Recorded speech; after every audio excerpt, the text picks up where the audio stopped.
I'd like to call this meeting of the Duncannon Borough Council to order Tuesday, July 19th, 2016. Just a few minutes late. I'd like to welcome everyone to please rise for a moment of silence, followed by the Pledge of Allegiance.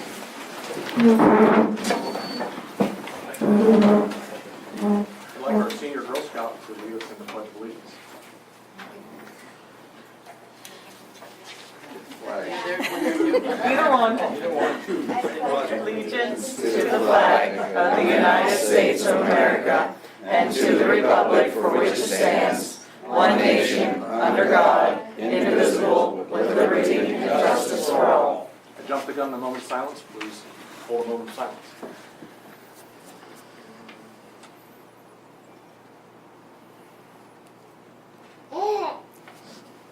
Thank you, and you may be seated.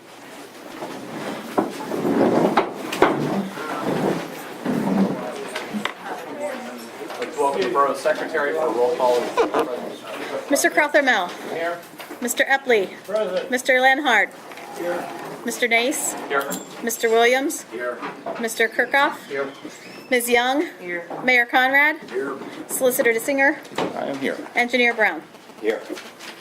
Thank you, Kathy. Just a reminder for those in attendance and at the table, if you have electronic devices, pager, cell phones, etc., if you could please place those on silent or vibrate so they're not to interrupt our meeting. We have one set of minutes. I apologize. I included the special meeting minutes, which the office has been a bit busy, so the June 30th meeting minutes are not yet presented. I believe we received the meeting minutes this evening. If there's a wish to, There was a part deleted by accident, so you just got them. if we wish to table them, give everyone a chance to review them. Is that a motion? Yes, it is. Second. Motion by Mr. Williams, second by Mr. Epley to table the regular meeting minutes for June 21st, 2016 to the August meeting for adoption. Any further discussion? All those in favor give their consent by saying aye. Aye. Any opposed? Motion carries.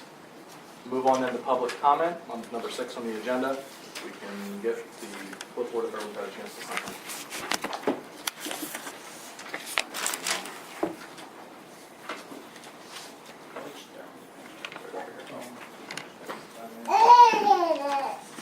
You betcha, baby.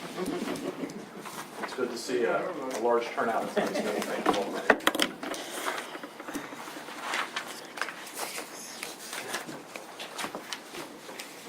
Bob Finney does not desire to speak. Jim Ryan. Either way. Tim Smith. Kathy Smith. Jackie Green.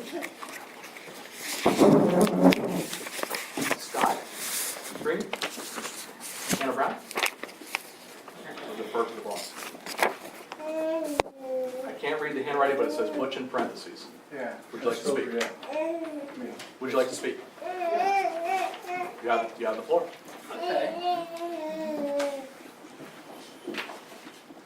Everybody's saying that we don't have a drug problem in the town, which we do have one. I just had a If you would just state your name and address for the record. North D. Howell Jr., 118 North Market Street. Thank you. And the apartment that I live in down there, the one right beside me, it's going on in there. 120 North Market Street. They came from Harrisburg, they moved in there. I talked to the landlord. I've had the police department down there. I talked to the state police. I just had a nephew OD'd Sunday night up at what they call Dirty Dan's up there. I don't know his full name. And that is like a subway station up there. They're in and out up there. The ones from up there are coming down and going into 120. And I caught him smoking stuff out back. And I reported to the police department. And it just seemed like they said, well, we're watching them. And that's all you're getting out of it. We're watching them. You know. So, or we have pickled them in, there's the chief. They're doing their best, what they can do. But they're not patrolling the town as much as they should be. In my book. I walk around at night, and I see a lot of night in town. And lately they've been patrolling, but most of the time, I hate to say this, but they're down 11 and 15 sitting. Pulling all people from out of state over for speed and stuff. You know, I know that's Penn Township down there, but isn't that a state road? US 11 and 15 is a US highway managed by Yeah. the state, yes. I just think that should be covered by, you know, once in a while, but not all the time. You know, the taxpayers in this town are paying to have them in here. And everybody said, well, we should have our own police force. Well, we had our own police force. And they got rid of them and we got Penn Township in. So everybody said, well, the state police can handle it. The state police have enough to do. And that's my opinion on the whole thing. There should be more patrolling and stuff in Duncannon. And then driving up and down Market Street, I reported that. I've been almost hit twice going across that street. From people not slowing down. And they're doing more than 25 down through there. But I had talked to one of the officers, well, how do you know they're doing more than 25? Common sense can tell you, if you start across the street and you got a car on top of you, and that car is at the post office, the next thing it's almost on top of Your time has elapsed. I think your point's been received, you. Okay. and we thank you for your comment. Okay. Brian Kirkhoff. Sam Ox. Butch, do you need more time? I'll pass No. my time. I'm good. Thank you. Steve J. Ferguson. Here. I really don't have nothing to say other than what Butch has stated. That is a factor on that part. As- You know, going fast up Market Street, same way he's coming down off 849. They come barreling crap down off that road. Anything else? That's about it. Thank you, sir. Is that yours, Sue? Clyburn. Probably, I don't want to speak. so. Okay. You did mark that. Lisa Landis Snow, Vicky Hench, didn't indicate either way? That's with these girls. Okay. Are you gonna let the boss speak? Hmm? Are you gonna let the boss speak? They're the three girls are speaking. Okay, very good. Elizabeth Downey, Kendall Schreffler, and Angela Schreffler. Are you the young lady speaking? Angela's Kate Brown would be the third. And Kate Brown, your hand Alright, raised. you guys can all stand up. You can all stand. Stand Welcome. up. Thank you for being here. Okay, you have 3 minutes. Well, we've been noticing that there have been an increasing amount of stray cats in the neighborhood. So we decided to dedicate our Bronzeward project to making homes for these stray cats. And we were wondering if we could get a permit for going door to door in the borough and asking if people would like one of the cat homes that we are making. And we would like to ask for the fee to be waived. Any desire from the table? I grant permission to do so, and no fee. That is a motion. That's a motion? Second. Motion by Mr. Williams, second by Mr. Cockrumble to grant the Girl Scouts permission to execute a soliciting permit at no fee. Any discussion? Just actually, there's no permit needed for that type of I didn't think so situation. for the scouts. But I wholeheartedly endorse your efforts. Yes. Uh, At least they came here. We've got them out on the street that don't come and ask for a permit. And just while we have the Girl Scouts here, because we did post on Facebook, but I want to publicly thank you guys for your help in the spring cleanup and cleaning up down in that area, down around the ball field. And it was really nice of you guys to get involved and help your community, so thank you. Thank you, ladies. Anything else? Okay. We had a motion and a second to approve the permit, even though we don't need one. At no fee. Is there any further I'm discussion? so happy that they came in here. Absolutely. All those in favor give consent by saying aye. Aye. Any opposed? Motion carries.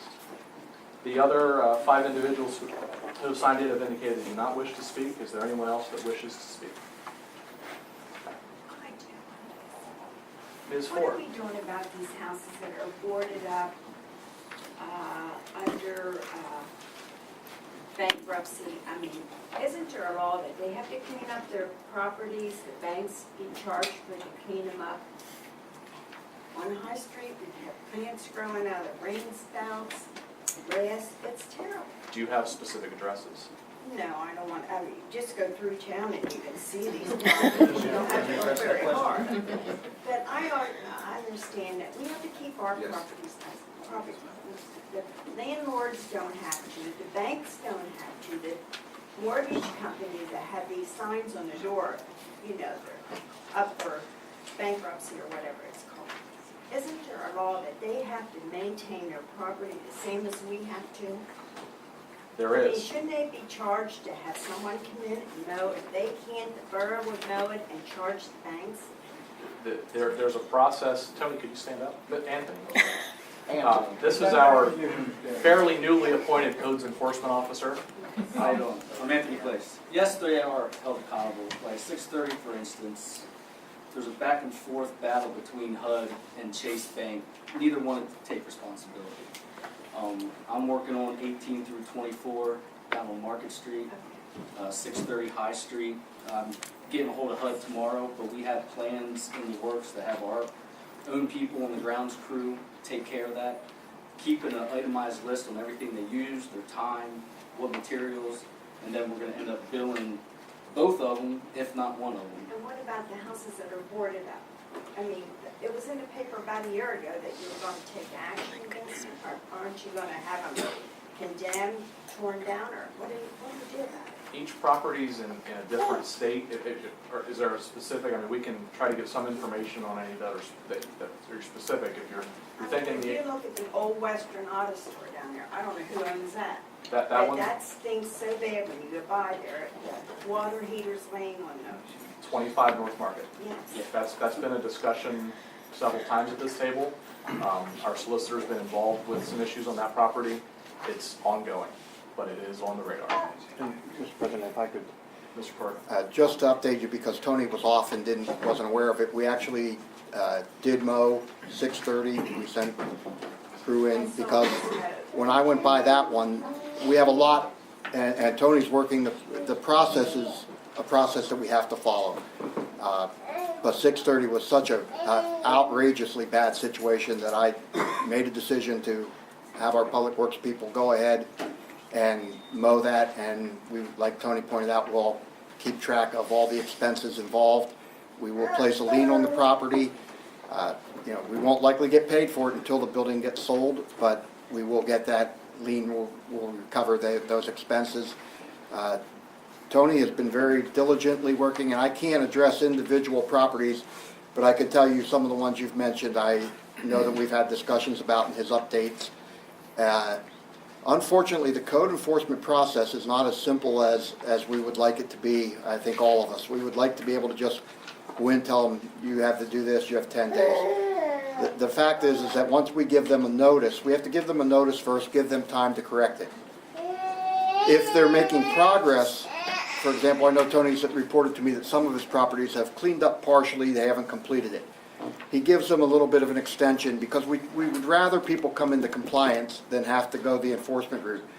But I can also tell you that he has filed a number of citations. We're waiting for those to go through the system at the district judge's office.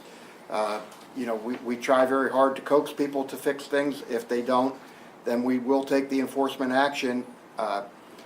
You know, I can't tell you what will happen when we get to the district judge, because every district justice handles things differently, and I have not any experience with Judge McGuire. But I do know that, you know, when Tony was first starting, we went up and had a conversation with him, and he seemed very eager to help and, you know, outline the process he wanted us to follow and so forth. I wish we could do it quicker, but we are really, Tony's working hard on it. Is there anybody else? Anyone that came in that would like to speak? I just want to say, I go around with my weed whacker, and I did my place one day, cleaned down to the square and back up. Yes, you did, Butch. I've seen you do it. Thank you. Pass It's the called sign-in community sheet. service. If anyone else would like to sign in, so they're on the record as having attended, the sign-in sheet is at the secretary's position. Thank you all. Number 7 is appointments, resignations, correspondence, proposals, and citizen action forms. Since everyone's here tonight, we'll let everybody know that we have 2 open positions on the zoning hearing board presently, also 1 position on the planning commission. Both are bodies of the borough that don't have a lot of action. We're a landlocked borough with not really any room to grow. However, certain matters certainly can come before both if there's change on property or change on use of property. So we do need some folks to step up and take on those positions. I would say, on average, those bodies meet every couple of years at most. I have one for Bob Finn. He has showed me interest in that. Is that a motion? Yes, it is. I'll second it. Motion by Mr. Williams, a second by Ms. Young, to appoint Bob Finnan to the zoning hearing board. Is there any further discussion? All those in favor give their consent by saying aye. Aye. Any opposed? Motion carries. So we're down to 1 for the zoning hearing board and 1 for the planning commission. If you or anyone you know may be interested, we welcome the interest. You can express it to the office via letter or email or here in the meeting. I received just this afternoon, just as an FYI, Jana Hurst was our community member on the personnel, legal, and IT committee. Due to some work and personal obligations, she's unable to fulfill that responsibility and has formally resigned via email. So if anyone has any interest in serving on that committee, we'll welcome you to express interest there as well. What we did this year for the first time, I believe in history, is open up our council committees to have members of the community participate in those committees. And for the most part, we've had some success on getting people from the community to participate. However, we do have a few still with positions available, so if any of the committees are of interest, they're listed on the website. If you'd like to list on those committees, please let us know. Also, I received just this afternoon in the folder in the front room, certified mail from Panoni. The public water supply permit for the use of the liner in the reservoir that we're proposing requires a document to be filled out. I'm going to pass this off to you, Chris. It's basically some acknowledgement of land use for the comprehensive plan and zoning ordinances, that there's no potential conflicts there, if I understand the letter correctly. We just have to certify that and get it back to Well, we will have to, because that is in Penn Township, we'll have to deal with them and get them to certify that. But I'll take care of 30 that. days to respond there. Yeah, Did they approve both types of liners we discussed? Or We're not even to that point yet. Oh. Anything further under number 7 in the agenda? Move on to general reports, which is first the borough engineer, Ron Brown. General reports. Okay, just a couple of items to update you on. We are doing traffic counts on Butcher Shop Road. That's in conjunction with the dirt and gravel application grant to replace the culvert on Butcher Shop Road. We've had a preliminary review of the stream bed, and from the stream bed's point, it is eligible. But now we have to take a look at the annual daily traffic count. It has to be below 500. So we set it out today. We'll pick it up next Tuesday, and then we'll have a better idea where we stand on that. That's Mr. Brown's way of asking everybody, encourage your neighbors not to use that road. The chief kindly offered to run speed enforcement to discourage traffic. We'd get in trouble for that. Our public works foreman said I could do some work at the intersection so people would go around. We can't do that. But I don't think I can get in trouble if I just say, please, the less traffic, if we're under that count, the odds are we'll get that project paid 100% by grant money. So yeah, that would be very good in our situation and free up money for our paving projects and stuff from liquid fuels that we could use elsewhere. Well said. The second item is we did have a pre-application meeting with DEP, and for get the permit approved to put a liner in the reservoir, the drinking water permit. We expect to make the application submittal next week.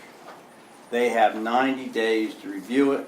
So within that 90 days period, we'll talk about what type of liner the borough would like to place in the reservoir.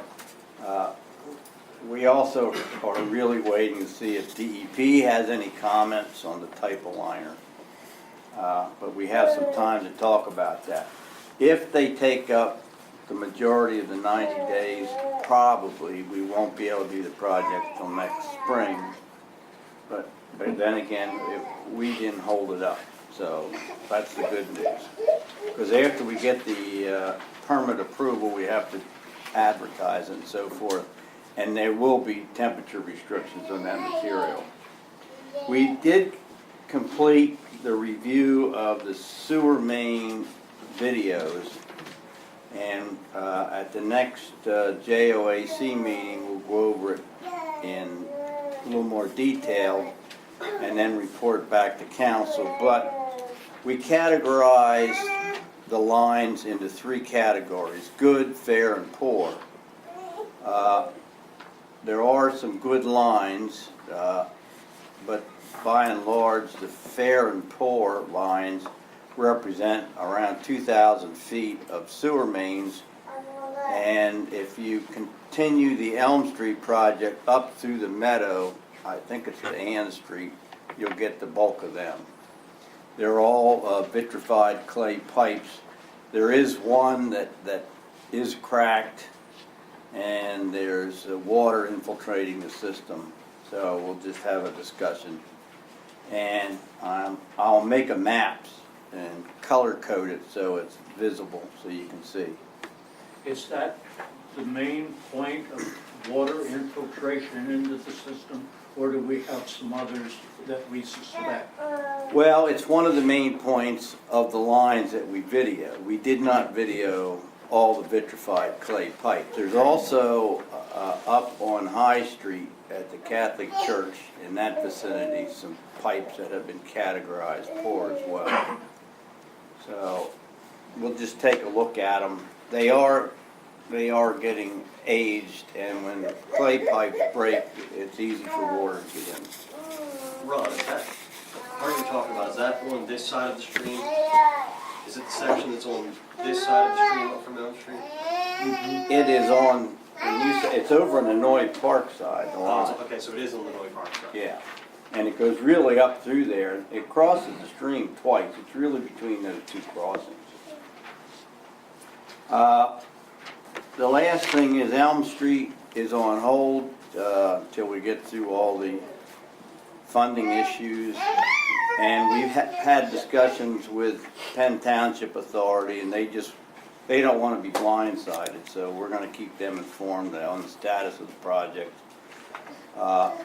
And what we really want to do is see if there's any interest in combining that with the meadows, because you'd get a better price the bigger the volume. And that is all I have, just updates on some of the projects we've been looking at. Is there anything from Mr. Brown? Thank you, Rob. Basically, what you've told us tonight, we're back to doing the work next spring that the state said had to be done this spring, and now we've been putting it off and off because of them. Well, yeah, we have to get our permit application revised. So, yeah, I'm not blaming on them because we haven't submitted it yet, but basically there was a step in the middle that we were not aware of, and that was the permit revision. So That's also assuming they take the full 90 days for their review. yeah, I don't think they will. Let's hope not. I'd like to see that at least begun this fall. the way we Yeah, that's what, planned. we've scheduled it for fall. I just Yeah. wanted you to know that, And I would like to see it remain so. yeah. Anything else for the engineer? No, Thank you, Ron. not for me. We have a written report from Hesse, from the Public Works Operator. Mr. Mr. President? Yes. Todd Mace called me this afternoon, his son was in the emergency room. But he did give me some information that he asked that I relay, and it's basically just an update on the DEP situation, just so everybody knows where we're at this point. The blowers, we have purchased the one big blower that we needed, and that's still being installed. The one that we took out to be rebuilt, the cost of the repairs after they examined it and it needed machining, the cost of the repairs would have been actually more than the cost of a new one. So we've gone ahead and made the decision to purchase the new one because we do need that second blower.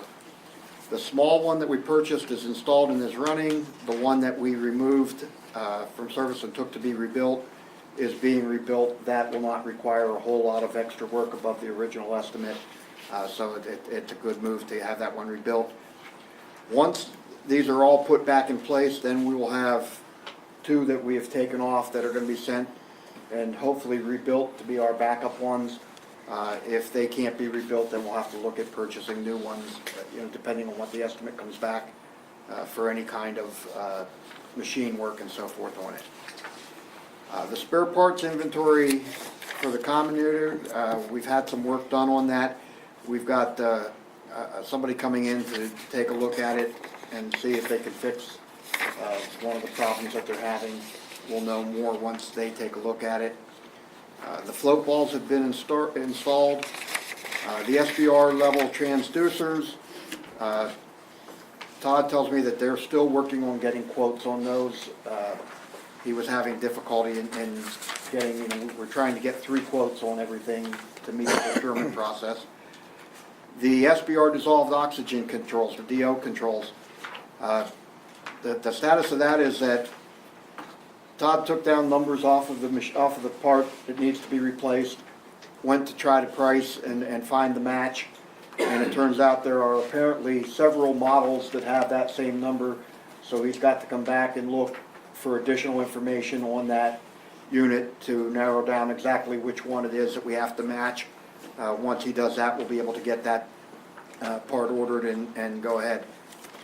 The second utility water pump and the PRVs, there's a little confusion on this one because we had Paul Liddick working on getting quotes on that.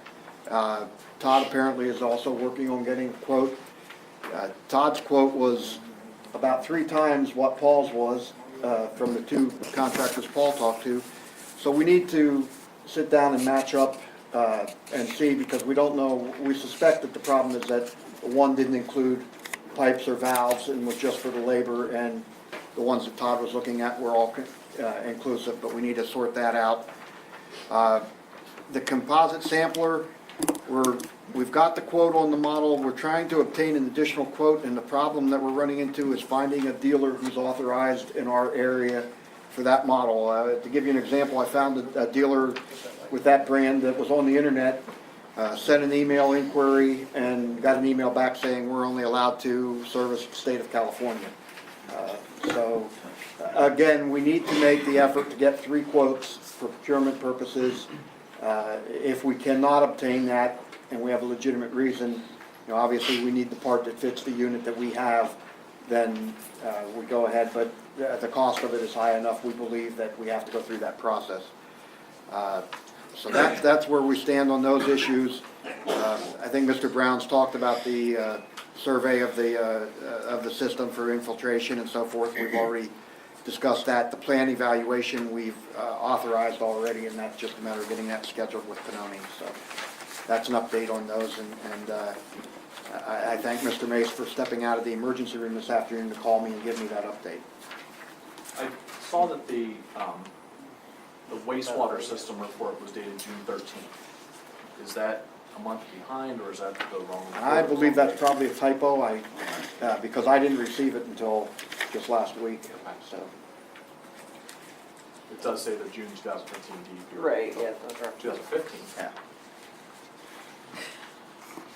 If you can touch base with them on the wastewater report, that talks about the June 2015 DEP reports, so I'm thinking we may have copied something from last year's reports and not gotten it up to date. Just make sure we have an accurate, with all the wastewater system issues, report for last month. Sure.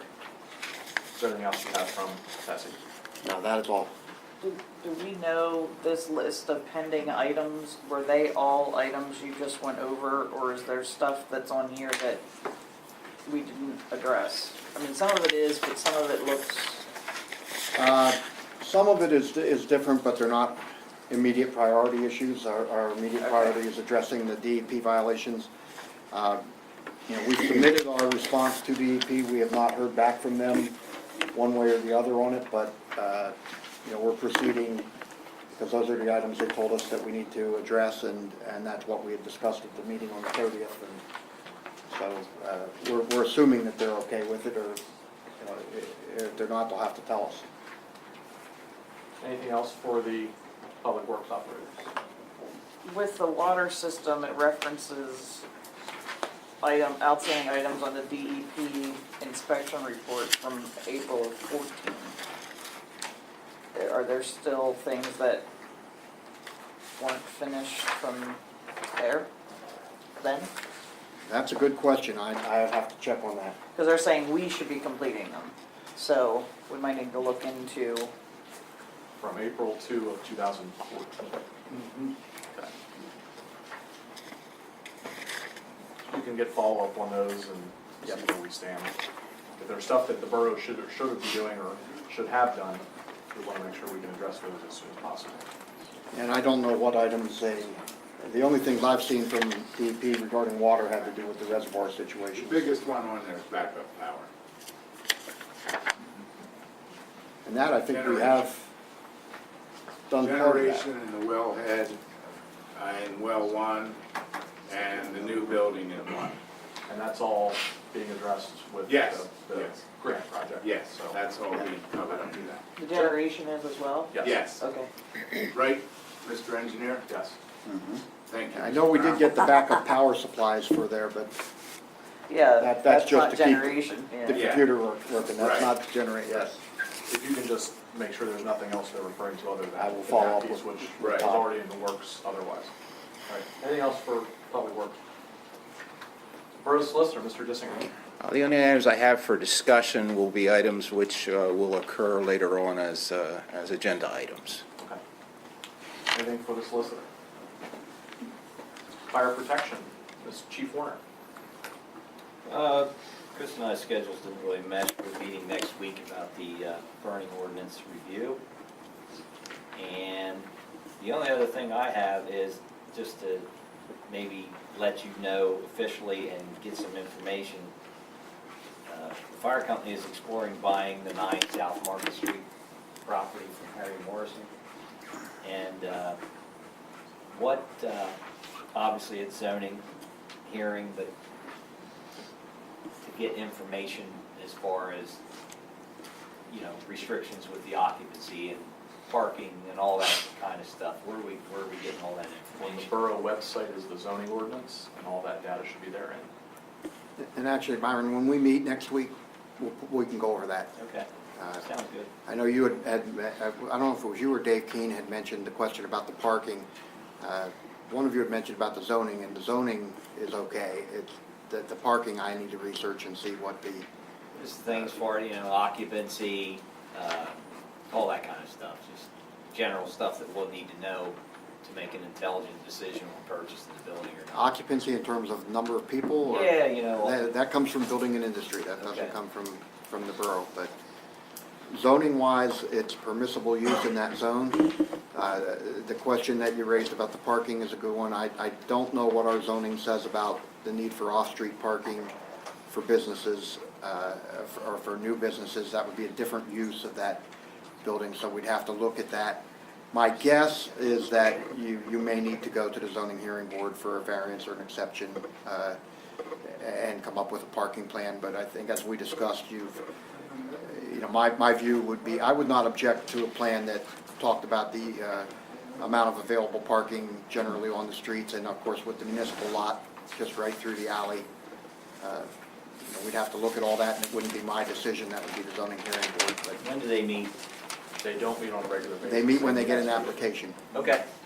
There's certainly a provision for residential, like residential above commercial, in those zones, but I don't know that there is for strictly commercial, which that building's only one story, basically runs from the square back to the alley. Yep. I know previous occupants of the building park on the alley, half on the alley and half over the bank. That's where Randy Back. parked when he showed us the building. Yeah, but there is no off-street parking for that, Right. really private parking, so I don't know, but certainly that's a hardship, you don't have the property, so, Yeah. you know, that could be certainly Okay. reviewed.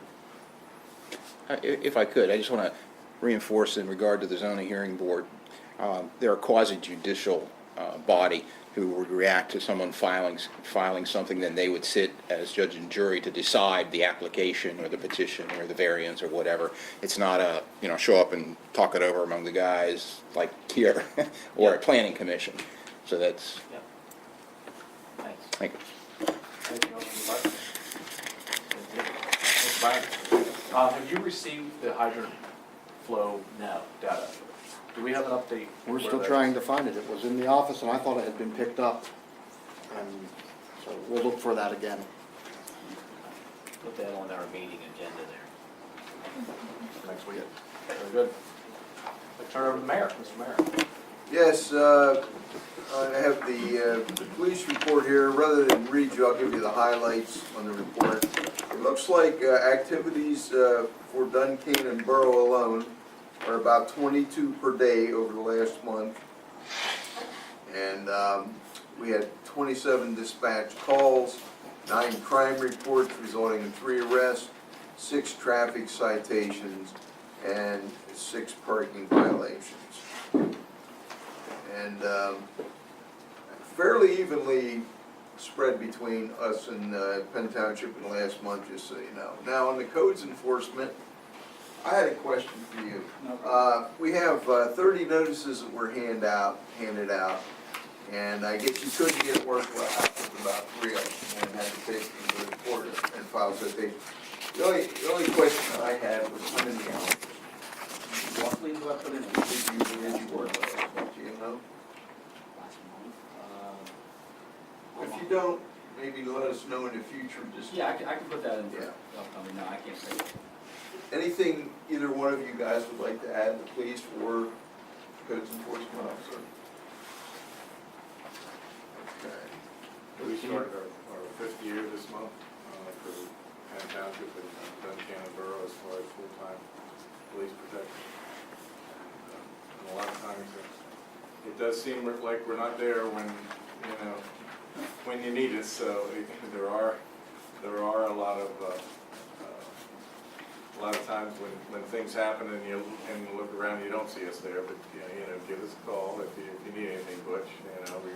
We hired 4 new officers this month, and actually we spent quite a bit of time this month in the borough making arrests. I see you had 31 foot patrols last month, which Yeah, is. several people. We do foot patrols in the borough, which we don't do in Penn Township. And it just, you can have a boatload of police officers, but it's never enough. Never enough. We did start another grant, which puts us on 11 and 15 and paid for by the state, not by the borough or the township. So those are extra officers that are out. And while we're training the officers too, they're out with other officers. So we are doubled and actually tripled up this month. We've had quite a few.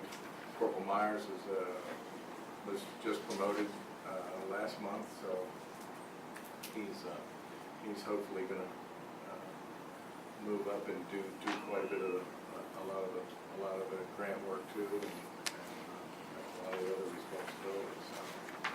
But by all means, if you need us for anything, definitely call. Without a doubt. And unfortunately, it's not like they're doing the roads and hey, we're going to resurface the roads next week. We can't really give you information on exactly what we're doing as far as the drugs in the borough and what's going on. We don't give people a heads up of what's happening. So, but we do work on it, and we do everything possible we can. Can you tell us how many drug arrests you've made this year to date? I No, I don't have that information. Can you report it at your earliest convenience? Yeah, sure. Thank you. Jack, can you make sure that we receive the hard copy of the report from the township? Sure. Couple other things I wanted to bring up, on the speed enforcement. I had an idea years ago. I was told it was impossible, and that was to put a few stop signs and crosswalks on Market Street. I think that would significantly slow down traffic because people would have to stop and wouldn't have a lot of time to maybe get momentum. I was told we couldn't do it because the state controlled that road, but I think we ought to maybe revisit that. The state, my understanding is the state doesn't control that road, however, that you can't use in the vehicle code, or I don't believe you can use a stop sign to slow speed. Stop sign has to be for stop and there would be actually a real reason to have it. I mean, I think the square, for example, could certainly have a stop sign section there.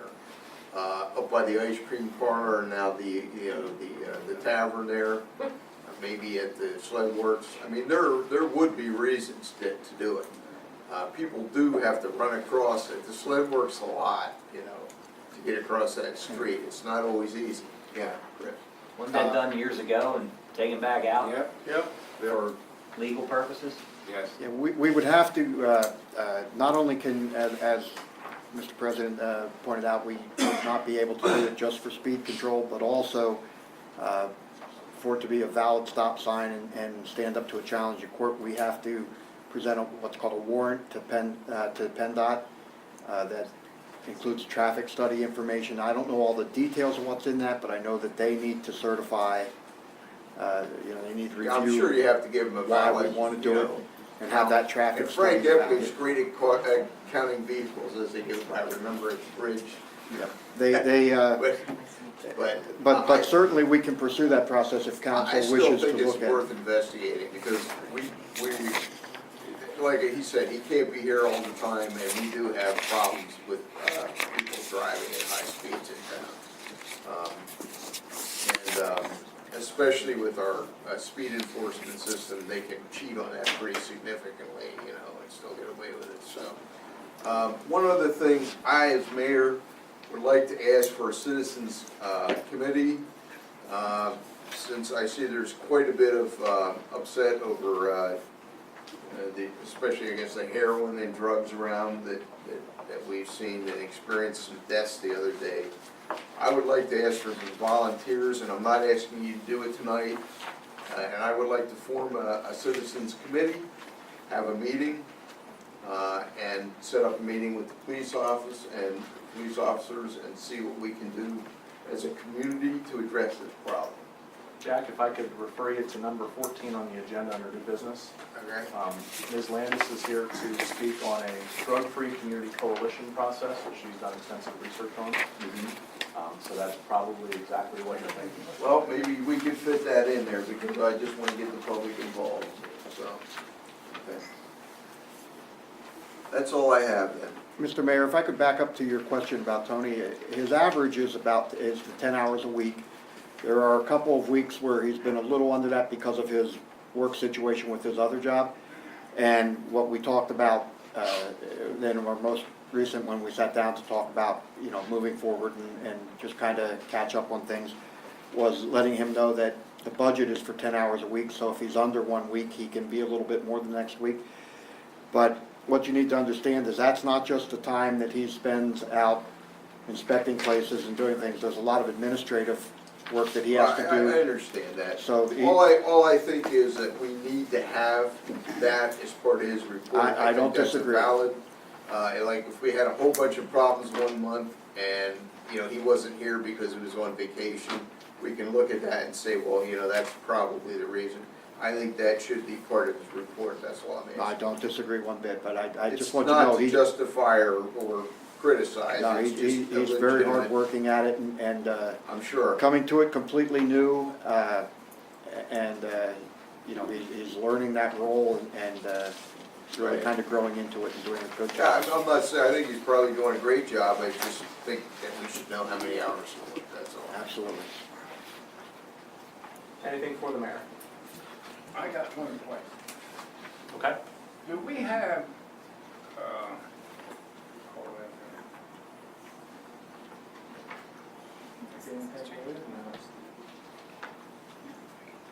like the kids out at night after 10 o'clock. Curfew. Curfew. Yes, Do we have a curfew on that? yes. All right, I've been seeing a lot out. There is a curfew in borough Yeah, ordinance. 12, 13, Mhm. 12 o'clock at night, 1 o'clock in the morning, coming down the street on skateboards and they're not 18 years old either. You have copies, police department copies of that ordinance, I presume. Is there any enforceability issue you've seen with the ordinance? Just give a buzz if you see him. We see him, we stop and we take him home all the time. Can you hear him, Mr. Sir? Can you hear him?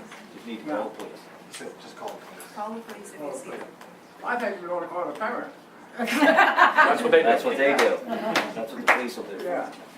And have the parents come down with, instead of having the police officers come down, have them come down with a leather strap. You can get a hold of their parents and they'll do that, I don't see a problem. Yeah. If only we could.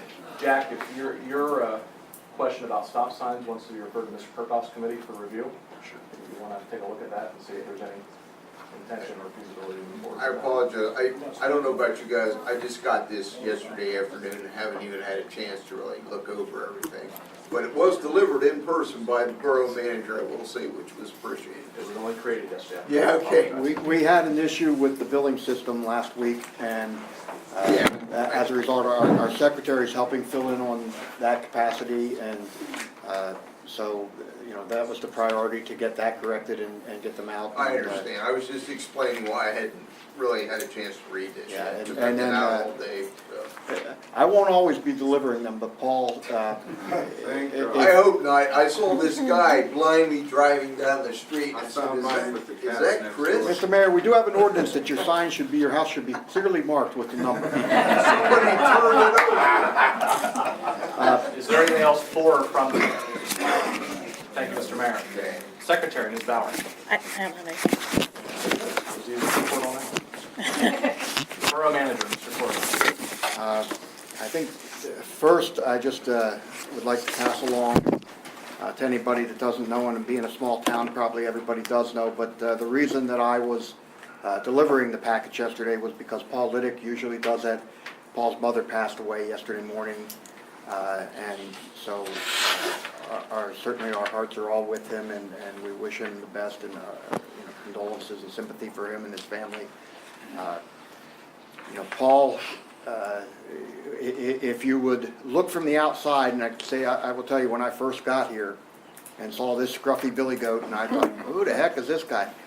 He is such an invaluable part of our team here. He knows everything, knows everybody, and there's not anything he would not do for this borough. I can't tell you how many times I've had somebody call me up, my electric got shut off, and I was gonna come pay the bill tomorrow, and I call Paul and he'll run out and turn them on, and I gotta beg him to put it on his timesheet. So I just hope that everybody will have Paul in their thoughts, and we sure do, and I guess that's all I will say about that. Just to address, before I get into some of the other things, some of the issues that are items on the agenda. The FEMA snow emergency reimbursement status. We had two contractors who we needed to get revised invoices from to indicate what days they performed the services so that we could get the reimbursement. Contacted them both. The one right away got me the revised invoice. The other I've called about 3 times since then, and I'm at the point it's about $1,000, and I think it's kind of up to council. Do we keep pestering them and wait till we get that, or should we just go ahead and write that off in terms of, we don't have the documentation that they want, but then we can complete this process and get the reimbursement. I'm fine with continuing to badger them until we get it, but it's up to council how long we want to let that $1,000 invoice delay us. Who's the contractor? I'd have to give you the exact name. It's something auto salvage or something. I don't have the invoice here. My understanding from the early meetings was as long as you had a statement from your staff indicating when they were there, that would be sufficient as justification. So Okay, I would say, if you can't get it, have somebody justify that they were there and sign it and send it I'll on. double check, and I'm not doubting that you were told that, but I also know from my experience with FEMA and PEMA that they'll say things verbally and then turn around, oh, no, we never said that. Oh, that was the very first conference call about this whole gig. And when we met with them to review our actual application, those were two invoices that they flagged, that they said they needed that additional information. But I'll follow up with them and see what they tell us. I mean, we know they did the work during the blizzard, and it was, you know, at that time, but their invoice is dated February 1st, and it needs to show that the work was done in January during the storm. So I'm going to skip the early intervention and get back to that, and skip down to the newsletter costs update, and find my paper here. Thought I had this all in order. Yeah. Just to break down for everybody the Coastal newsletter, and I understand where you know, folks thought, gee, you know, this newsletter looks a lot different and it may be a lot more expensive. The fact is that it really was not. It was this time, and I'll get to that, but normally would not be. We did print 1,200 copies. That was based on having 995 electric customers. After reviewing, we'll probably cut that back 100, but we do want to have some left over to have available in Borough Hall for people to pick up. Now, the cost to print this one came out to $2,689, which was about 18.6 cents per page. As I mentioned in the previous meeting, it was quite a bit higher than what it would have been, but we had to meet that deadline for the water quality report, so we had to use digital printing instead of offset, and that's a much more expensive process. When we have the time to go offset, which would be including next year with the water report, because we had an issue getting it back in time from DEP, that was what held it up. But we'll start that process sooner. I've had that conversation with Pessy already. When we printed offset, the newsletter would have cost $1,748. That comes out to 12.1 cents per page. The previous newsletter that the borough did, they printed it on their own copier here. It cost us 11 cents per page, not including the cost of paper or the staff time that's involved in preparing it. You know, I don't have any way to estimate what the staff time was, but, you know, obviously with the cost of paper and the staff time, we're, you know, pretty much a wash on that 1.1 cent per page difference. What about staff time in the printing for this one? Staff time in the printing for this one? Yeah. All the preparation, all the pre-press preparation I did, I'm salaried. It didn't cost us anything extra. So there was no additional expense involved in that. So that is basically the situation. As far as there was a question about the coated paper as opposed to uncoated paper.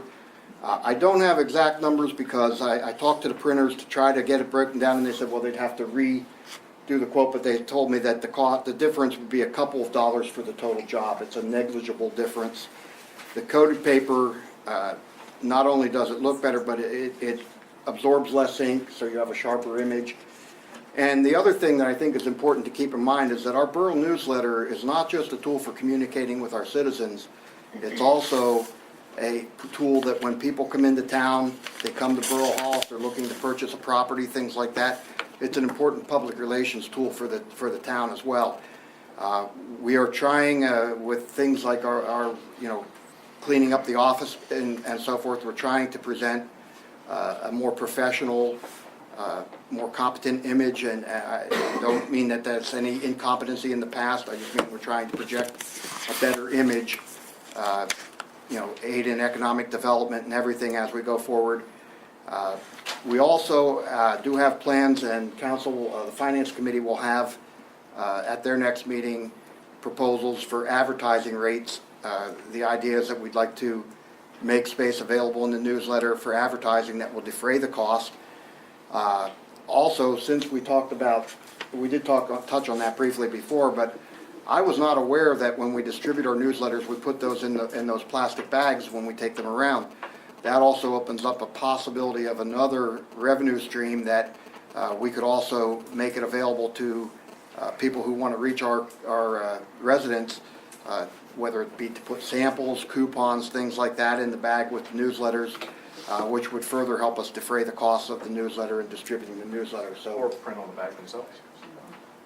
well, the bags are just clear plastic bags, but we could look at that as an option, absolutely. So, you know, the plan is to try to make the newsletter, we feel that I feel, and I've discussed this with some of council, I feel there's a real need, and no offense, Jim, but, we have a real need to try to keep you people more informed about what's going on in the borough. There's a lot of issues that we're facing. You have a council that's very committed to being transparent and open and providing you with more information about what's going on.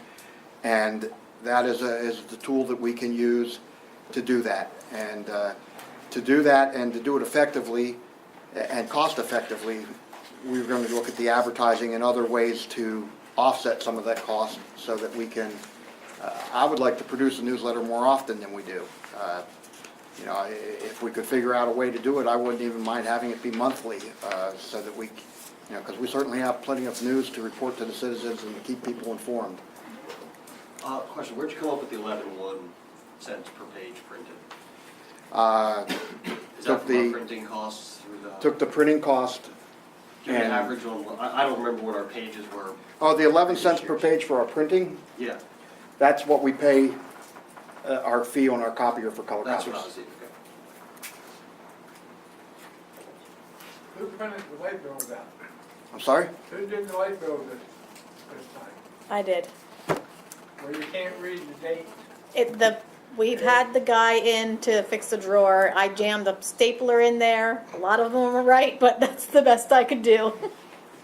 He can't fix the drawer. He hasn't come back to do it. Well, it's not the computer, it's the one that pushes the button, remember that. All right. Then I won't push the button, I guess. We do know that we have issues with our IT system and our printing and so forth. We're not looking to address those immediately because we feel that as we go through the early intervention program, that there'll be a future phase where we'll be able to get grant funding to pay for a good deal of that. We need a great deal of overhaul with our IT, including Just get a rubber stamp. You used to do. Go back to the old fashioned way. Get rid of the computer.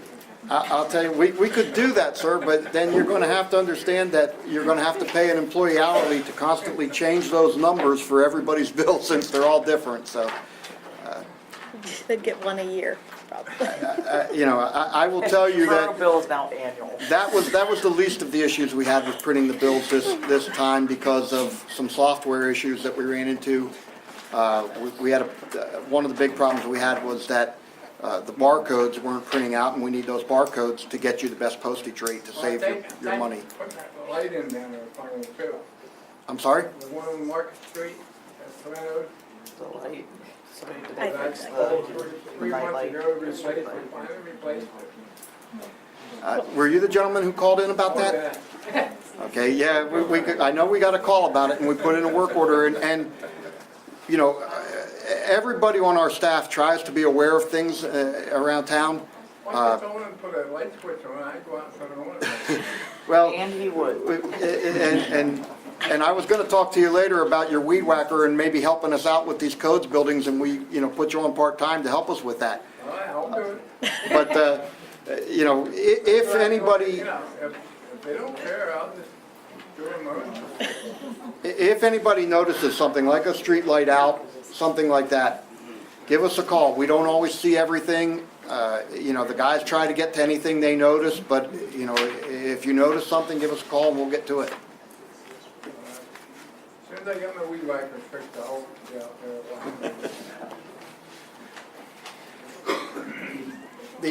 Don't have a police department, don't be over the weed whacker. The fee schedule review, that I won't, before we get back to that, because I think we need to have some discussion about any changes that we want to make to the one that was proposed that you guys were reviewing. The DEP plant we've already talked about. The early intervention plan, and Christie, I don't know how much of this do you want to Have put at under it. finance? Okay. We had a preliminary condition assessment, which DCED requested. Mr. Morgan completed that and submitted it to DCED. DCED came back to us and advised us that there were 2 routes that we could take to get the emergency help to resolve the accounting issues that we've had. Their first option that they said we could pursue would be Act 47 distress status. In discussing it with Mr. Morgan, we don't see any sense in that because that would involve basically a state takeover, control of all your finances, and they could even force liquidation of key assets. The benefits of Act 47 primarily are in dealing with union contracts, which we don't have, or restructuring debt, which we don't presently have. The other option would be for them to provide emergency assistance. That would be, and Mr. Morgan's here, is that under the early intervention? Would that be an amendment to the plan? It'd be under the early intervention program, either as an amendment to the phase 1 contract or as a separate contract. And that would be up to DCD how they want to handle that. We are fairly hopeful that if we request it, that because of the severity of the situation, and you've all got a copy of that report that was submitted to DCED, we're fairly hopeful that they will approve that at 100% fully to fund it. However, what they have told us is that they need a resolution from council in order to make that consideration. That resolution was in your packets, Resolution 216.5. One thing, just so that you all know, there's a typo in the next, be it further resolved at the end of the line. It should be such, not suck, and Kathy does have a corrected version for the signature. That didn't get caught by spell check because it is a real word. I didn't see any sense in reprinting all the copies for the council packets when we just need to have it correct on the one that's signed. So I'm asking the council for consideration of that resolution. We actually, Mark and I have a meeting with DCED tomorrow to discuss this further with them. I'd like to be able to present that to them so that they can get moving on getting us the aid, so we can get somebody in here to help us get the, reconcile the books for.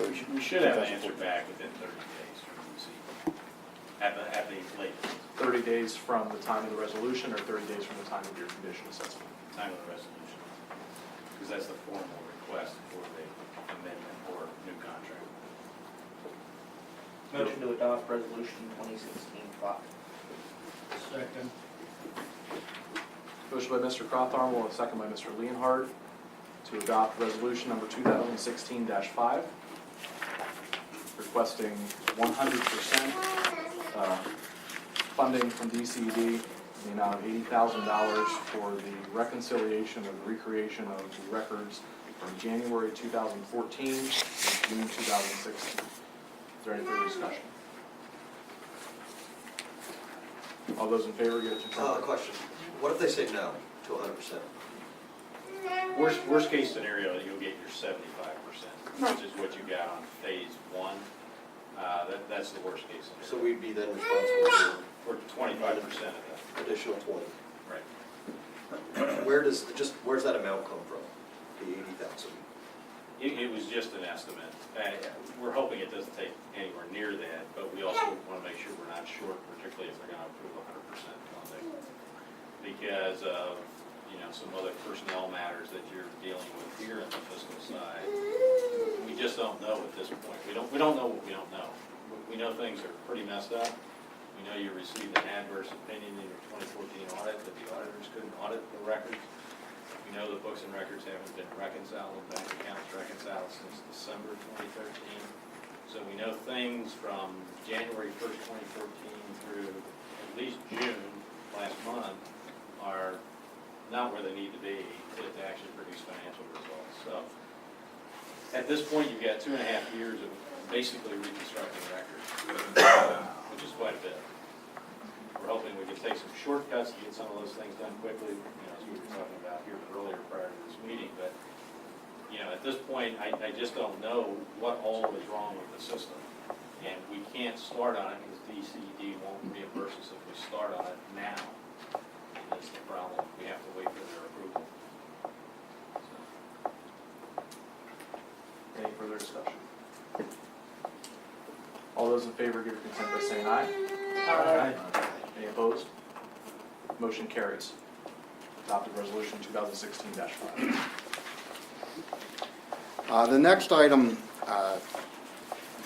we had a meeting of the Finance Committee, and in that meeting, because we are looking at obtaining some funding, as we talked about at the last meeting, for the projects that we have to do, the sewer plant, the reservoir, and some of the other projects, we invited in Mr. Jay Wenger. Jay is from Susquehanna Group Advisors. He is included in Mark's original RFP as a member of his team for dealing these things. A financial advisor in this sense, just so that there's an understanding, is someone who advises municipalities on all the legal processes, not the legal processes, but the local government unit debt act and things like that. It's somebody that you need to retain as an advisor when you are looking to borrow money as a municipality. Mr. Wenger met with the committee, we discussed it, and we actually already had a meeting on Monday with Riverview Bank to talk to them. Before we can go any further, we need to approve Mr. Wenger's agreement. There's a copy of that in your packets, and that was sent to the solicitor for review, and I won't speak for him, but were there any issues or? I've approved it as to legality and form. There was one, I think, typo under 1F. 10 meetings of the commissioners as requested by the county. I think that should be the 10 meetings of council as requested. And I believe, I could be wrong, no, I didn't. I have it corrected in one version, maybe the one I saved it, because I saw it after it was printed out. That's just what I'm looking at in this packet here. That's minor. And I'm guessing Mr. Wenger is here, but I'm guessing it's your standard agreement, and it was just not changed from. We'll make a change. And then, in addition to that, we would need authorization for Mr. Wenger to solicit financing proposals for the borough, and also we'll need to appoint a bond counsel to handle the transaction. Mr. Wenger looked at some records that were available through DCED. In the past, we've done some work using Rhodes and Sign-In for that. We also have had apparently some work with Eckert Siemens, and our solicitor has worked extensively with Eckert Siemens. In checking with a variety of different people, both of them are very good, very qualified firms that do a lot of work in this area. My personal recommendation would be Eckert Siemens, because our solicitor will be involved in the process and he's comfortable working with them, and that was his recommendation. But either one would be fine, whichever council would want to retain, but we'll need to appoint one of those so that we can proceed with this process to get the financing.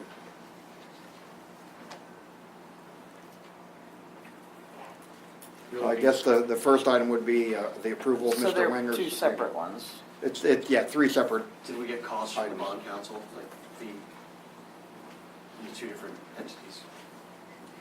I know that when I talked to our solicitor, he said they're all pretty much the same. I don't know if anybody can. I'm currently working with Eckert Siemens. So they're all very much the same. Rhodes and Sign-In and Eckert. They're very competitive these days. The old days of the giant fees aren't in place anymore. We don't have a quote. You're talking about a bank loan, not a bond issue. Exactly, So, yeah. The fee is going to be much smaller than Yeah. a bond issue. We can do an RFP, but that will delay our process till the next meeting then for. I just was asking beyond what the cost was that we were voting on, that's all. This professional services doesn't need to be bid or RFP. Certainly. Are you asking the hourly rate? I was Their asking if we had a hourly- rate for each, to say one was significantly cheaper than the other. If you're saying they're both the same, then I'll take your word for it. That's correct. That was all I was asking. The fees are generally based upon the complexity of the matter, which is why that we're expecting this to be a bank loan. It is a non-complex matter. get your price and I'll communicate with you. That's what should happen. I just was hoping that they would both be close to the same. I'm familiar with both firms, so to me, either one is the same. I'll make the motion to approve the Susquehanna Group Advisors agreement.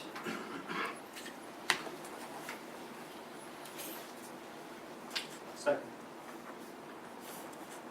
A motion by Ms. Young, second by Mr. Crotharmel, to approve the proposed agreement from Susquehanna Group Advisors for the purpose of some loan research. Any further discussion? All those in favor give your consent by saying aye. Aye. Any opposed? Motion carries. With that agreement being in place, I'll then make a motion to authorize Mr. Wanger to solicit financing proposals for Duncannon Borough.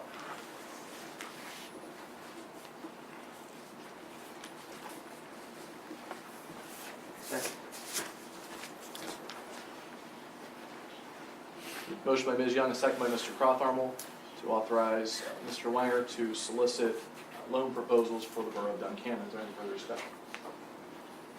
All those in favor give your consent by saying aye. Aye. Any opposed? Motion carries. Mr. Corrigan. And then the appointment of bond counsel, and I'll make a motion to appoint Eckert Siemens as bond counsel for the transactions for the borough.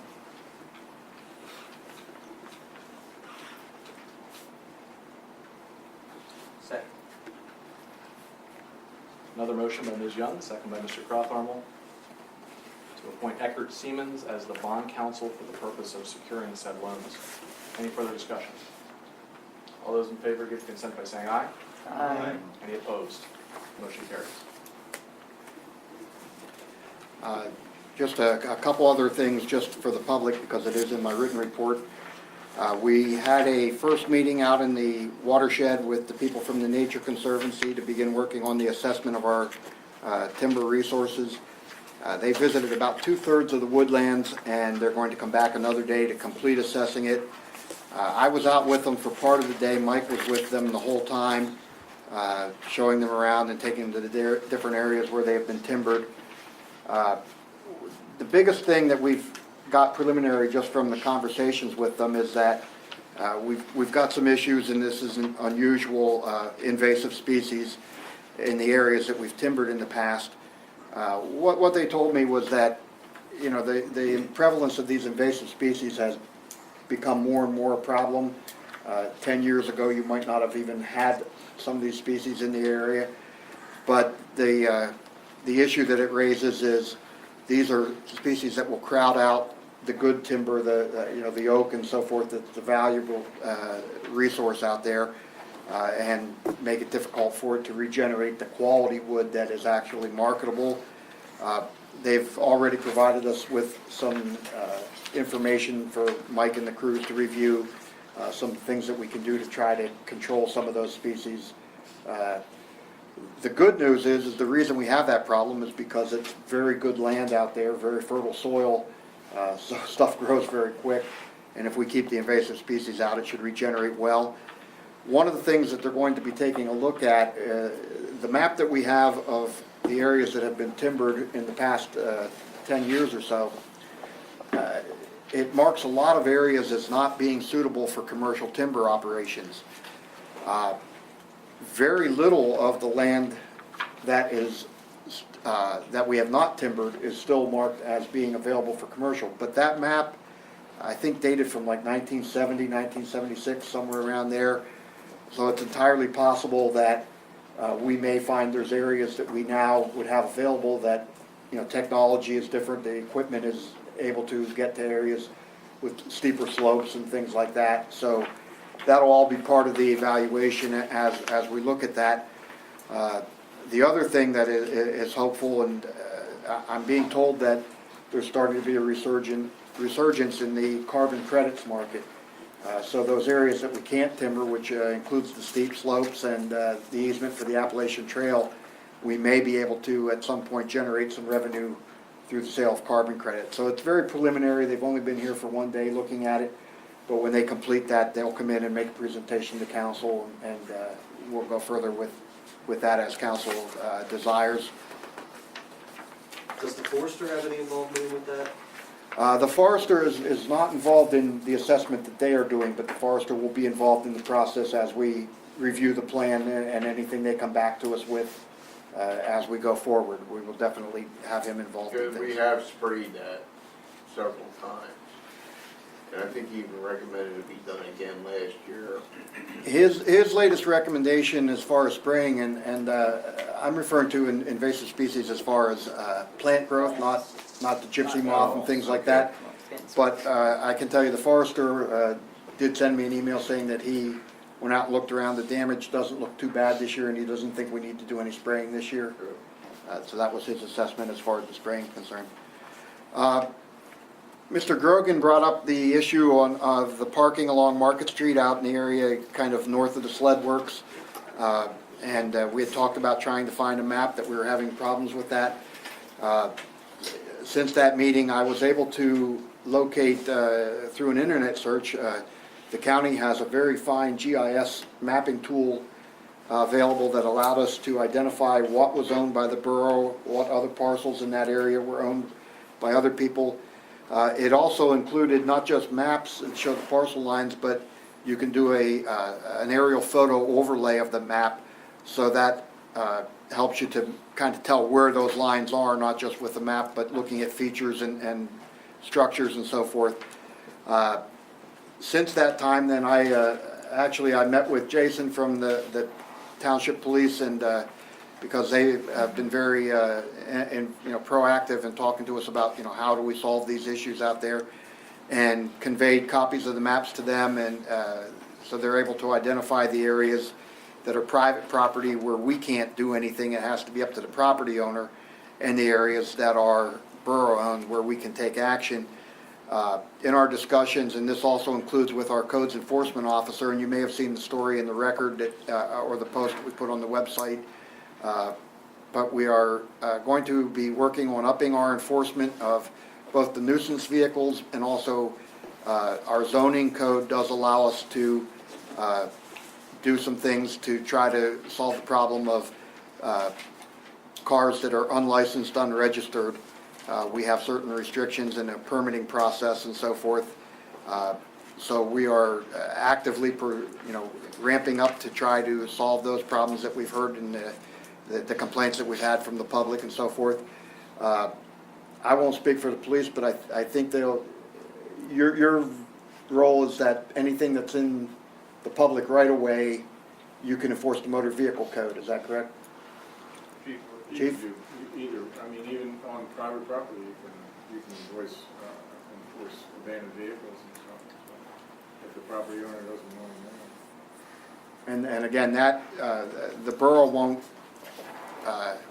we're not gonna call the police about a vehicle parked on somebody's private property. That's the citizen's responsibility to report to the police if they want something done there.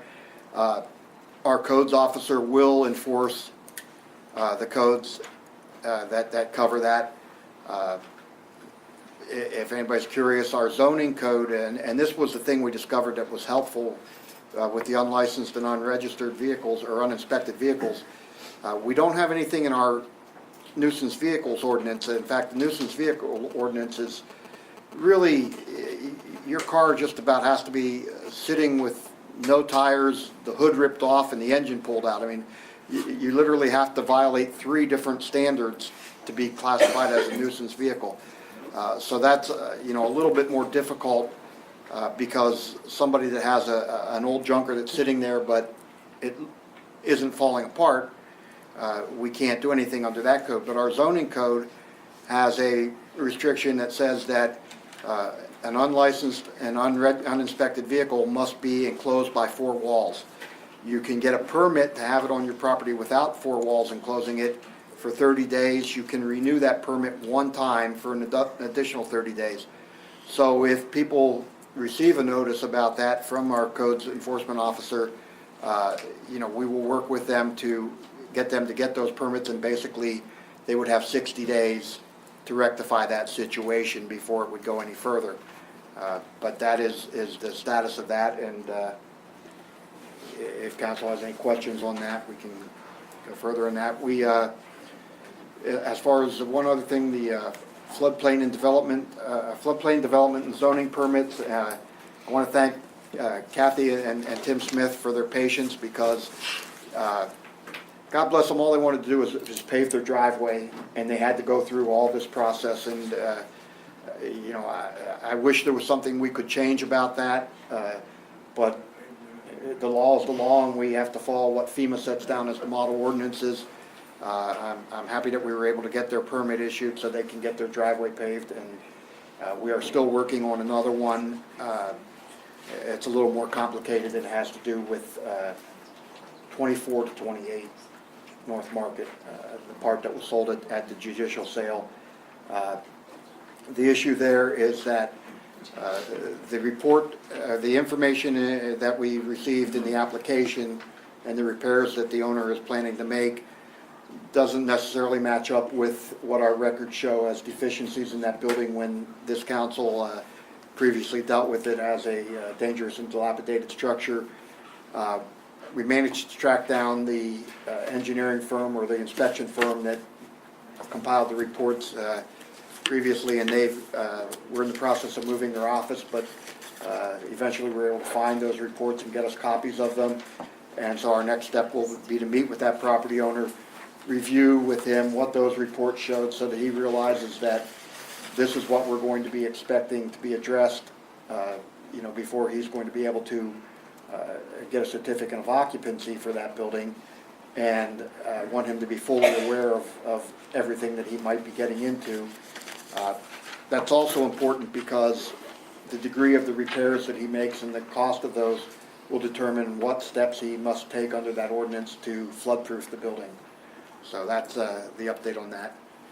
And then finally, if we can return to the fee schedule, and I don't know if everybody has them from the last meeting, but I know there were some things that we talked about that my notes show that we left it, the council wanted to review that and come back at this meeting to consider taking any action. So I guess I'm looking for any changes that we want to make to it, and then if it so pleases council, then approval to implement our fee schedule.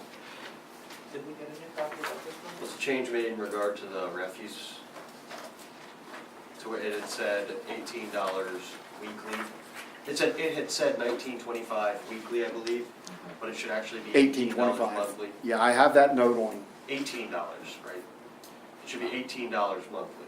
18 even? Yes. Okay, I wrote down 18.25, so. It went from 19.25 to 18 even last November. And there were also adjustments to the dumpster rates at that time. So it's all in the November 17th minutes.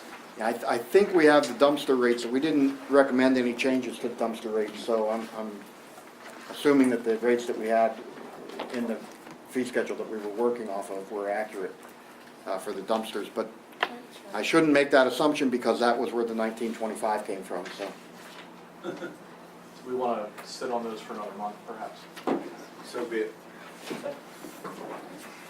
We'll hold off, and if you want to verify those rates and get us a revised copy with all the corrections for next year's meeting. In fact, what I'll do, I'll email you all a revised copy, and then if you want to review it and send back any suggested changes, we can, we can work through that so that we have a copy with your input for action.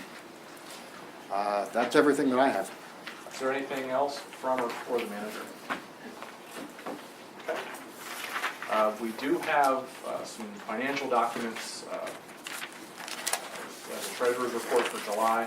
We also tabled the June treasurer's report at the June meeting. I don't know what everyone's comfort level may be with our current financial status and whether we should or could accept these as treasurer's reports, not knowing 2.5 years worth of information. And I will also point out, we made some changes to that format.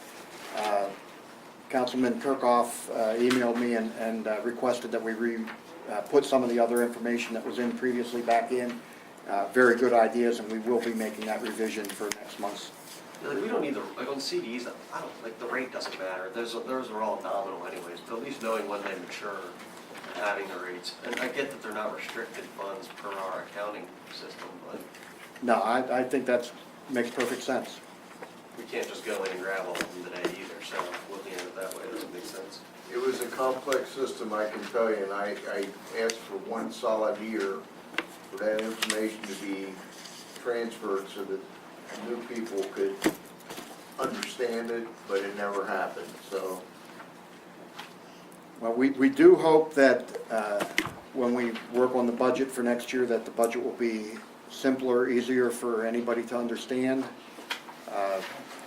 I think that's one of the issues that we face is that, I can tell you that in the interview process, I was sent a copy of the budget, and so obviously I was going to have to be prepared to answer some questions on it. It took me a great deal of time to figure it out, and then even after that, I consulted some other people to make sure that I understood it right, and these were people who knew a lot more than I do, and it took them a while to decipher it. I'm not sure you can understand it in less than a year or so, to be honest with you. You can understand it, but you have to get your calculator out and add up figures from all the different funds and so forth, and not easily. It's not the kind of document that I would say that both council, with the exception of Councilman Kirkhoff, we really don't have, and I'm sorry, Councilor Young has some financial background, but we're not accountants. We don't have that background. And even more to the point, the public, when you advertise your budget, there's a reason you're required to do that. So the public is informed and knows what you plan to spend and what your budget's going to be. If it's so complex and unreadable, then you don't really achieve, you might satisfy the letter of the law, but not the spirit. And I think we all want everybody to be able to understand the finances better. Is there any wish on action on either the June Treasurer's report or the July Treasurer's report? Motion that we table both until accurate financial records can be recreated. Second. Second. Christie, beat to it. What exactly are we tabling with that, just because? The approval of the reports. both reports. Can't speak to their accuracy, at least not in their entirety at this point. So we're not tabling the bills? No, we're not on the bills yet. We're on number 9.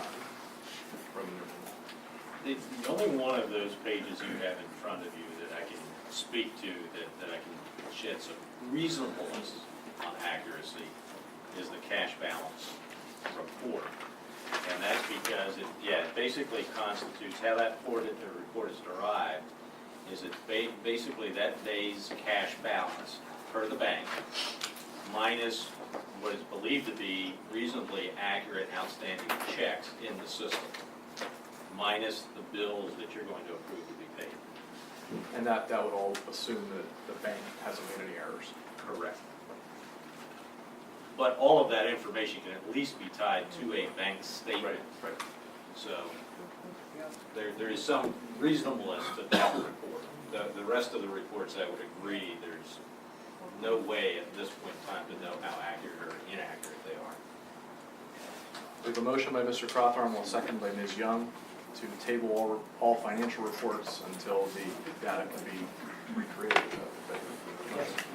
Is there any further discussion? All those in favor give your consent. What does that mean? Will we still get reports somewhat like this for We're the just next not few months? approving them. We're gonna get them, but we're not approving them. The only thing we're tabling them is. Well, just because the motion was to table financial reports until we get correct, I wanted to ensure that we'd still get some sort of reporting, because that could take, as he said, months. I want to make sure that we're going to get some sort of reporting in the next 4 months. Given the financial situation and what we're facing, it's, to me, of the utmost importance the council has the best information we have available. As has been pointed out, there's items in that we don't know how accurate it is, but we're going to continue to try to provide you with as much information, the best information we're able to provide you with under the circumstances. And if there's any additional information that anybody needs or wants at any time, let us know, and we'll try to find that if there's something that you think would be helpful to you in deliberating as we struggle with these issues. The spirit of my motion is that we have plenty of reason to believe that some of the information in those reports is potentially inaccurate. So I can't in good conscience vote to approve them based on Can- they use inaccurate. I just need to clarify, because at one point you said both reports, and then you said all. So I just want to make sure we're just talking about these two, or do you mean all? By both reports. So I was just both referring to reports. These two that are on the agenda. So you're not talking future, you know, it kind of sounded two different ways when you said it. I wasn't speaking for the future. That's, I'm just I gonna don't put, think I can- as long as you're okay with me putting both Yes. June and, July in the minutes, then that's what I want to just know what I June and want to July. go with. Let me restate the motion. By Mr. Crawford, second by Ms. Young, to table the June and July financial reports until accuracy can be verified. Second, so good? Yeah, absolutely. Okay, thank Any you. further discussion? All those in favor give their consent by saying aye. Aye. Any opposed? Hey Craig, one thing on I think we'll have that, that we go to all these Hold on, other, hold on. every month till we get Motion it carried. out, but we can't table it. Mr. Wong? one thing on that, we go to all these other Said it meetings, kinda both everybody ways. approves those reports subject to audit. Would that make any bit, We do that as well. and would, But that's assuming, in my mind, that's assuming they're coming in with the utmost accuracy. yep. That you don't have any So reason to believe you already that have they're a, inaccurate. We already doubt on the we already accuracy. know we don't have 100% Yeah. accuracy. okay. Okay. Number 10 is ratification and approval of bills.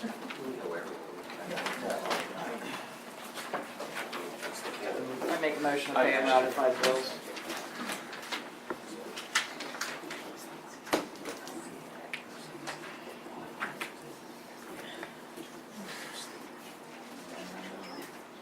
We have a motion to pay and ratify the bills. Is there a second?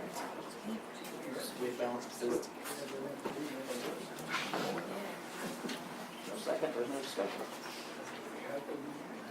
Any other second? Like a second, we can discuss it. Second. There's a second. Motion by Ms. Young, second by Mr. Williams to ratify bid bills. Mr. Crawford, question. Do you anticipate that with our current balance and projected income for next month, that we'll be able to pay all of these bills and continue paying our employees over the next month? Yes, as you may recall, at the past meeting, council authorized, if need be, that we make a transfer from the timber fund to cover, and that will cover our expenses for a few months while we get everything. We hope not to need to do that, but if we do have to, that's already been authorized, so. Thank you.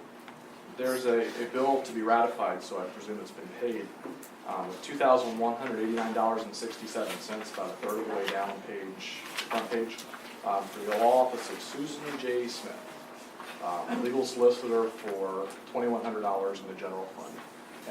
She's not been our solicitor for 7 months. And Any indication what that is? I don't know what that is, and I'll have to check because I'm presented with a folder of all the invoices that I approve them all and review them all before they go to that status. The only one I've seen recently from Susan Smith was one that said that she forwarded some information, reviewed and forwarded some information, I believe it was about the judicial sale or the sheriff's sale or something. No, the only thing that I'm aware she's working on is the federal lawsuit. But this wasn't that, because what she said, then she put that Yeah, there it was no went to charge. her. Yeah, the county wasn't aware that she was not solicitor anymore, so they sent the information about the judicial sale to her. She forwarded it to me. And she graciously did not charge us for forwarding that, but I did not see, and unless this is from the past month, I don't remember seeing. Let me take a look recently at another invoice. this Yeah, invoice. I'll then. review that Has invoice. that been paid? It's under the list to be ratified.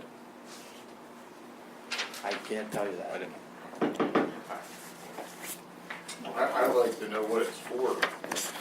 The only thing that she's still working on is the federal court case. Right. Everything else has been transferred to Bissinger and Bissinger. I know there was an invoice in the past related to that amount. I can't verify from memory. Is the federal case? I the thought that Maslow was, case? Breslin. Breslin, yeah. It's a rather screwy federal case that the plaintiff's attorney ended up suing the Supreme Court justices of Pennsylvania and transferred it to federal court. And One of the attorneys got disbarred for the whole works. Gentleman, he was a former congressman.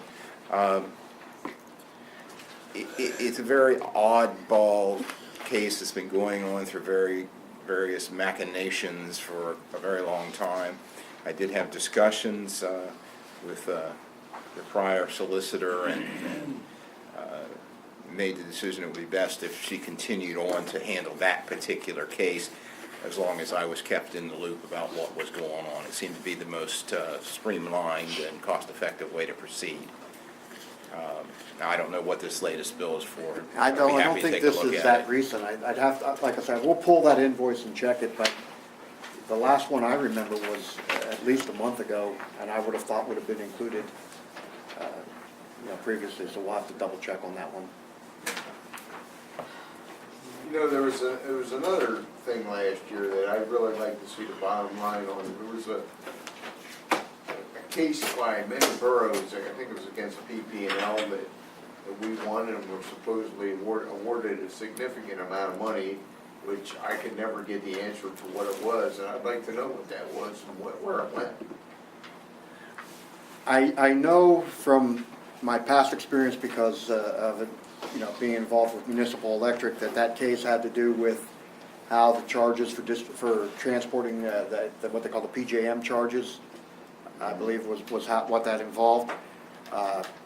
I don't know if, first of all, I don't know what the borough might have received or didn't receive from that. I could look into Implied that. it would be more than $75,000, that's why I'd like to know what we actually got. Right, and what I also don't know is how that was structured. It might have been as credits on our future charges. They might have had to adjust their rate. We'll check into that and get you the information. Yeah, I mean, we shouldn't have charges a lot from them, so. I believe that settlement went through a rate adjustment on the future PJM charges. As Chris indicated. I think you're right. Yeah. And it's a rate adjustment to the future PJM charges. That's why the PJM and the RJM charges went down. And in fact, you're seeing your purchase power cost is down on an annualized basis about $100,000 this year. Okay. From last year. If you look at your actual budget to actual. I was just looking at that earlier today, and I was trying to come up with an explanation, and that Yeah, I would mean, make I'd like, sense. did we get money? What? I was informed that we did, though. I mean, that we were going The to. proposal, I did not see the final ratification, but the proposal was that it went through future PJM charges as an adjustment to the rate. Yeah. We have a motion and a second to ratify and approve the bills. Last thought question.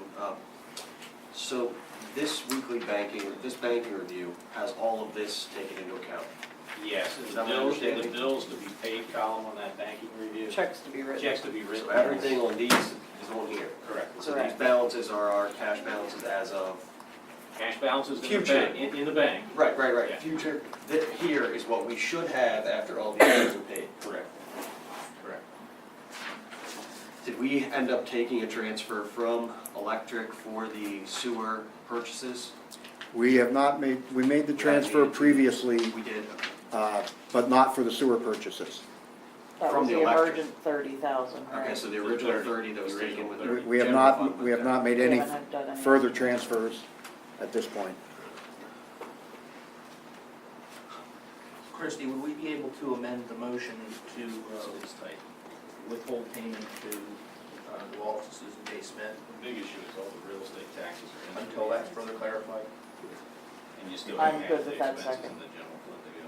I'll second that. No, you made the motion, you're amending your motion, I'm seconding the amendment. I was asking you to amend your motion, it's already on the. Oh, okay, yes, so, You're amending your motion to withhold payment for check number 26033 until to it the can be law office of Susan clarified. J. Smith until clarification thereof. Yes. And my second remains intact with that. Everybody understand the change? Is there any further discussion on the motion? The motion as amended by Ms. Young, second by Mr. Hi, Mr. Williams. Mr. Williams was the second. Yeah, Mr. Williams was. Is your second? Is your second still being checked?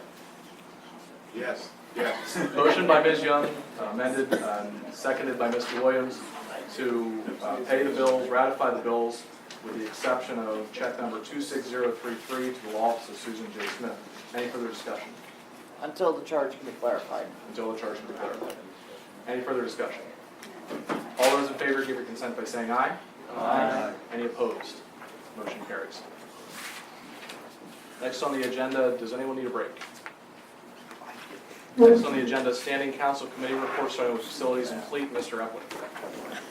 We're presently, Have a good night, Mr. Brown. No, he said he needed a break. He needs a break. He said he needed a, No, oh, he's leaving. oh.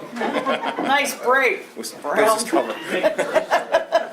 He's making a break. I think if we're continued at 9 o'clock, we should take one rather than, some people just don't like to say it in front of everybody else if they want a break. Way to be the spokesman, Jack. Mr. Epling. The borough is trying to presently pursue getting a bigger truck for snow plowing and possibly replacing the yellow dump truck. We're looking at different options and so forth. I'm the present idea that we should just maybe delete that from the agenda here because of our financial condition. And we'll have to just work with what we have.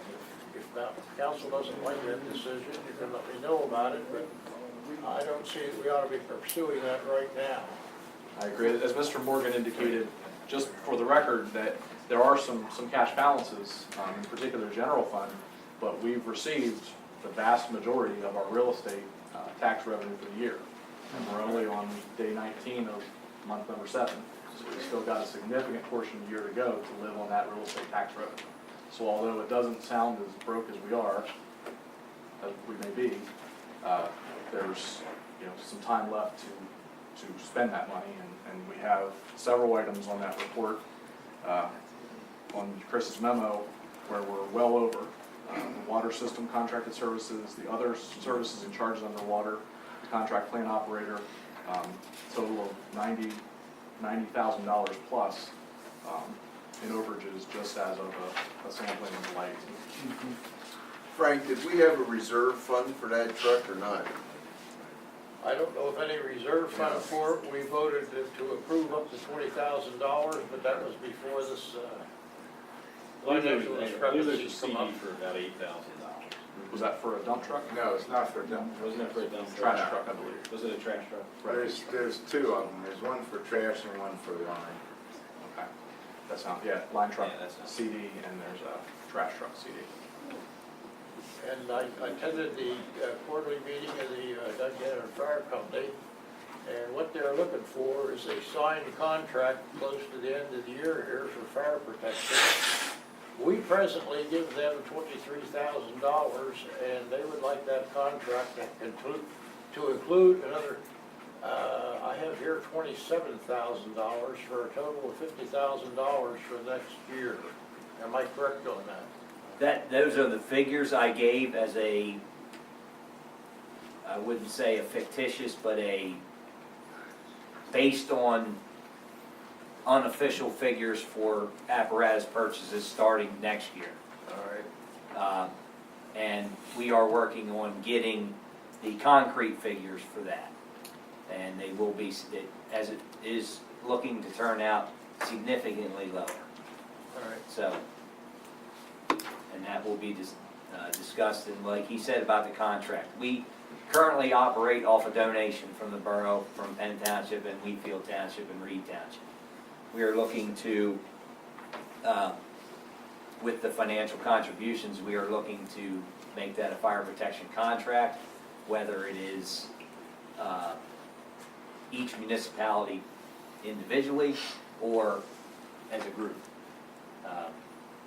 What Frank was saying is and for those in the crowd that aren't familiar, last year we formed a fire protection committee, which is made up of the fire company representatives and representatives from Duncannon Borough, Penn Township, and Wheatfield Township, and we meet quarterly.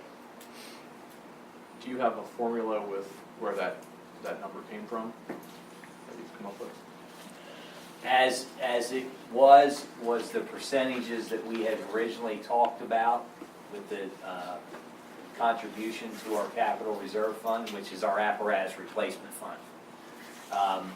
we have, and if we did discuss at last meeting what we had talked about, when you had asked about getting a formula from somebody.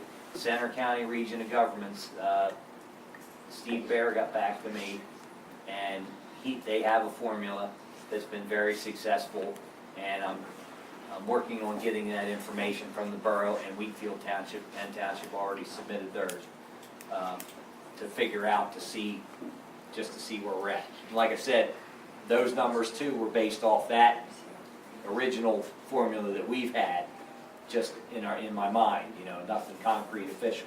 So that could be an adjustment also.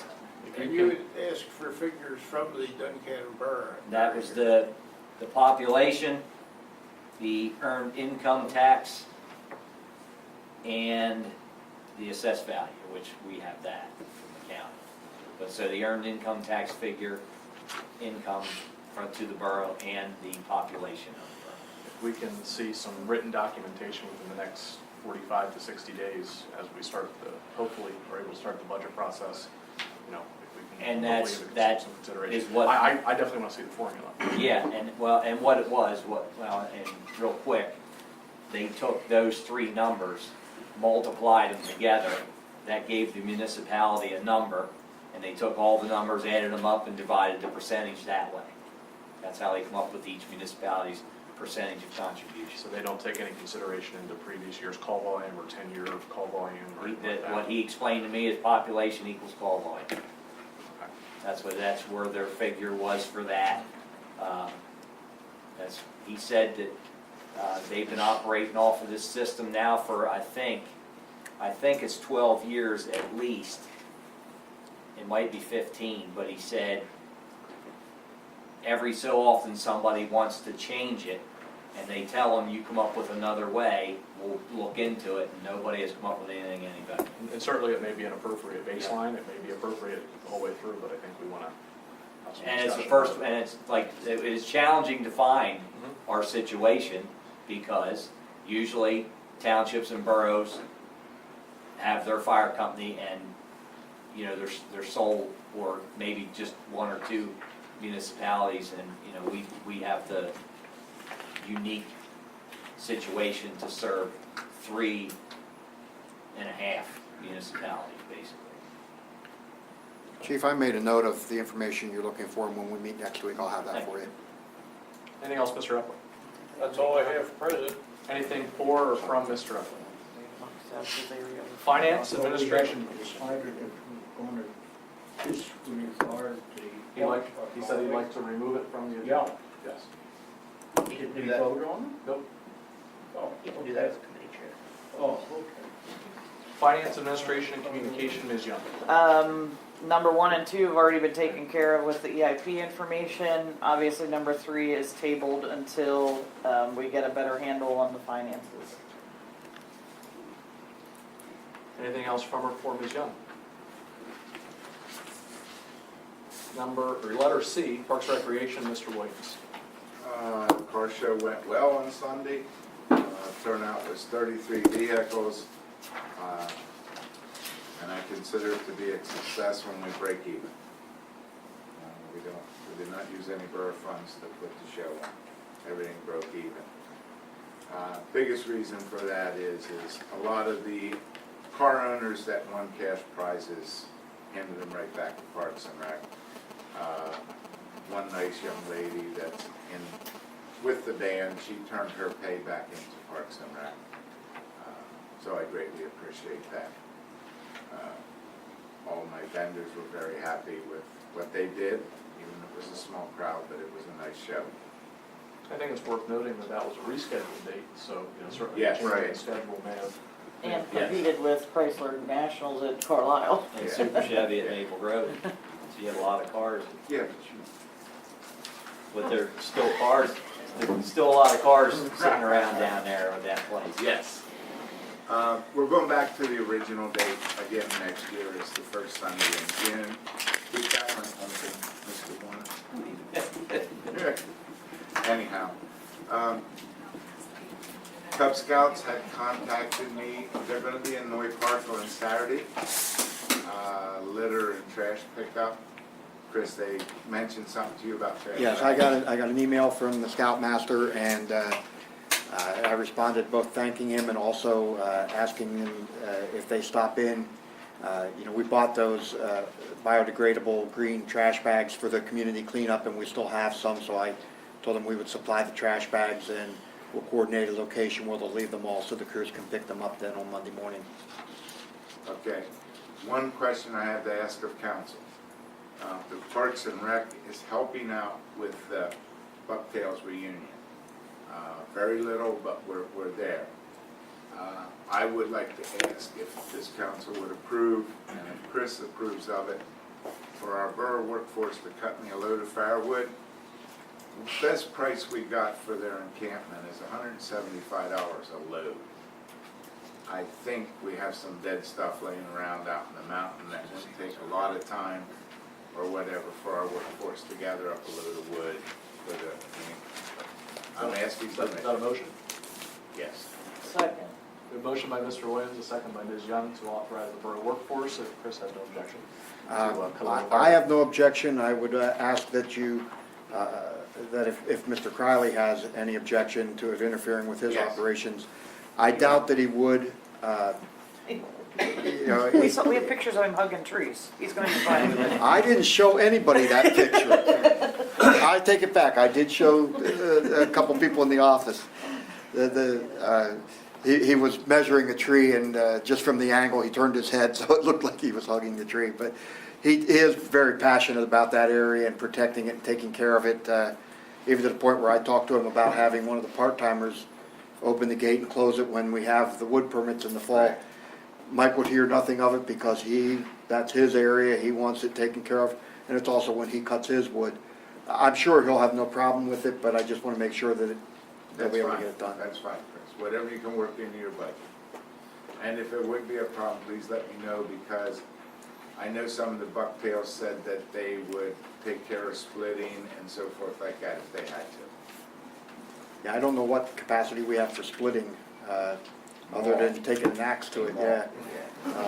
But we certainly can get them a load of wood. Right. We have a motion with a second, motion by Mr. Williams, second by Ms. Young to authorize the borough workforce to prepare a load of firewood from the dead stuff on the watershed. Is there any further discussion? All those in favor give your consent by saying aye. Aye. Any opposed? Motion carries. And the other thing I have, Darrell, is your National Night Out. So National Night Out, we have 6 block parties planned. Roger and I are coordinating supplies for those. I've contacted everyone who's checked in requesting a table at National Night Out event.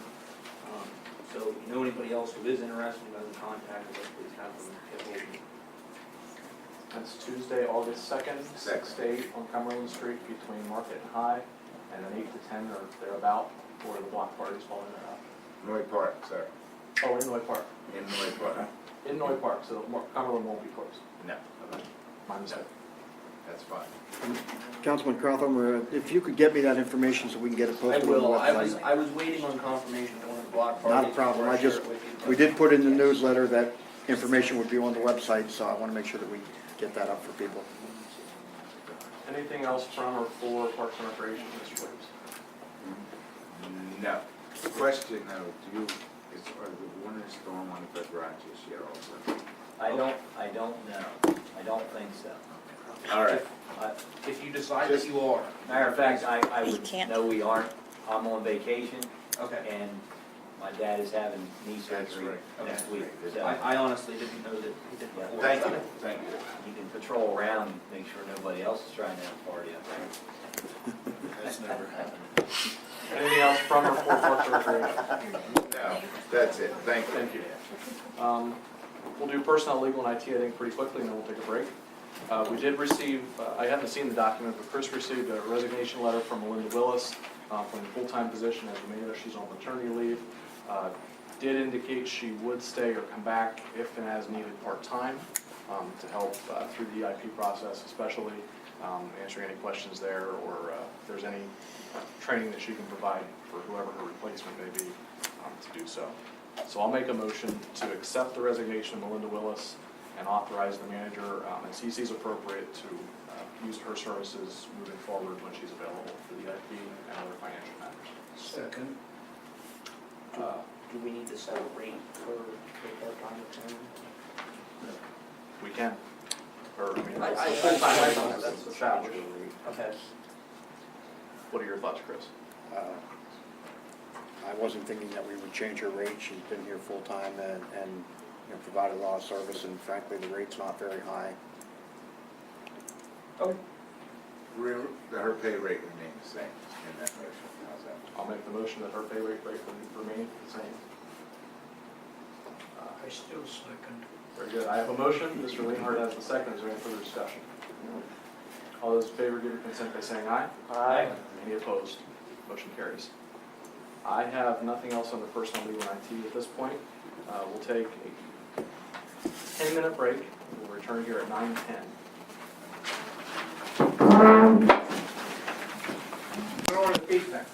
Is there anything else under personnel, legal, and IT? We'll jump ahead to streets and infrastructure until Darrell gets back to the table. Mr. Kirkhoff. For one, I think we should remove street sign replacement from the agenda for a while. We tabled at the street sign meeting. We decided to not go forward with that at this point, but to look into funding through grants in the next year. Market Street paving, we kind of put that on the back burner also due to lack of funds for it and unknowing of how we are going to pay for the Bishop Road culvert yet. As for that, the manager and Panoni also talked about that earlier with the traffic stuff. Do you want me to keep street sign replacement as far as the grant search on there, or? I would just remove it. Okay. Anything else? Anything for or from Mr. Kirkhoff? Welcome back, Mr. Rothman. Public safety. Oh, I know what we can do. We did talk at the meeting about we had I don't know if it's a complaint, but somebody had advised that one-way streets were signed incorrectly. I couldn't find where they were talking about. We had talked about driving around. Frank, did you find one? I went down and I checked all that I know of. I even went out Cumberland Street, Ann Street, and there's one there, and the signs point the correct way. I don't know where we're looking for this one-way street that's unmarked. I thought someone suggested it was Ann Street west of Apple Tree Alley. I thought so too, but it was correct. Yeah, That's the only one I heard. that's what I thought we had talked about, but that was all that was right to me. Doesn't mean I don't meet a lot of people there head on, but it is marked. Okay. Anything else, Mr. Kirkhoff? Just, Mr. Kirkhoff, we did, I put in a work order for the potholes that we talked about at the meeting. You know, I will double check to make sure, but if there's, you know, if there's other ones. Can we get something on the website about that? People to report potholes to some extent? We'll work on figuring out a way for that to be. Just so that we have them in our mind, that if we have free time. Not that, I mean, maybe make that disclaimer, not that these are gonna be repaired in the next week or so, but if we can find the hours it takes to do them during the summer, let's get as many done as we can. And Mike has been trying to identify those. I know they were out this week doing some, but there's no problem. We'll be glad to put something up that. Even if there's not a form option on the website, it could just be stop in and fill out a citizen action form. Give a call. Download the citizen action form. In the long run, and this is certainly not anything this year, so don't go to the App Store looking for it, but I would like us to, at some point, have try to get developed a you know, phone app that people can report things like that, so that, you know, a lot of times you're out somewhere and you'll see something and be aware of it, and then you get home and you forgot. So, not that I would want people to be doing it while they're driving, but you know, it's certainly, like we said about the street lights and other things, let us know if you see something that we don't see. You know, we try to be aware of things, but at the same time, we don't see everything. Anything else on the streets and infrastructure? Okay. Now public safety, Mr. Crawford. Okay, first thing on the agenda is the police services status. And we had a pretty extensive discussion about this at the public safety meeting. And based on our current financial status, even though I have seen some steps toward what I believe to be working on improvement in service, we're at a point where we can't responsibly make that payment, and consider ourselves in a good financial position to do that. So unfortunately, we're gonna have to make a motion that we, as a council, inform Penn Township officially that we aren't able to make the payment on our police contract, which I assume will suspend services. Do you want to add to that motion to notify the Pennsylvania State Police in the same Yes. manner? Second. We have a motion by Mr. Crofthorne, a second by Mr. Leonard to notify Penn Township of our perceived inability to pay for police services at this point, and also to notify the Pennsylvania State Police Newport Station of the same. Any discussion? When does this end from Penn Township? When does, When is this going to be notified? In other words, is it the end of the month or, tomorrow or next day? well, if you go by the terms of what you would call the contract, we're only paid through the end of June. Yes. So in my mind, it would end immediately. Probably, so our third quarter payment was due the end of June. So are you proposing this fiscally, or just that we're not getting the service for what we're paying for? Like that we can't afford it fiscally, or that we're not getting what we paid for? I'm proposing it that fiscally we cannot afford to do it. I believe that on a per capita basis, the contract probably is not equitable for our citizens. However, at this point, we just can't pay it and expect to make it through the end of the year. That means we're going down without. We can pay it. I mean, based on the conversation I just had with Mr. Morgan, we can pay it and still have the funds at the end of the year. So I don't know how we can sit here and listen to what's been said and talk about a drug coalition and then say, let's just get rid of the police. I So don't, I just, don't like I mean, it at this point, but I believe based on our balances and what our operating budget is and what we don't know about what we have for our operating budget, I think it would be irresponsible to continue paying that. I'm gonna go off what I just was told, and based on that and my calculations here, we can, with slight cuts, we should be able to make the payment for this and the fourth quarter, so I'm gonna disagree with that. I think it's a disservice if we cut this right now. Are you saying that we can meet the third quarter, Yes. which would be July, August, and September?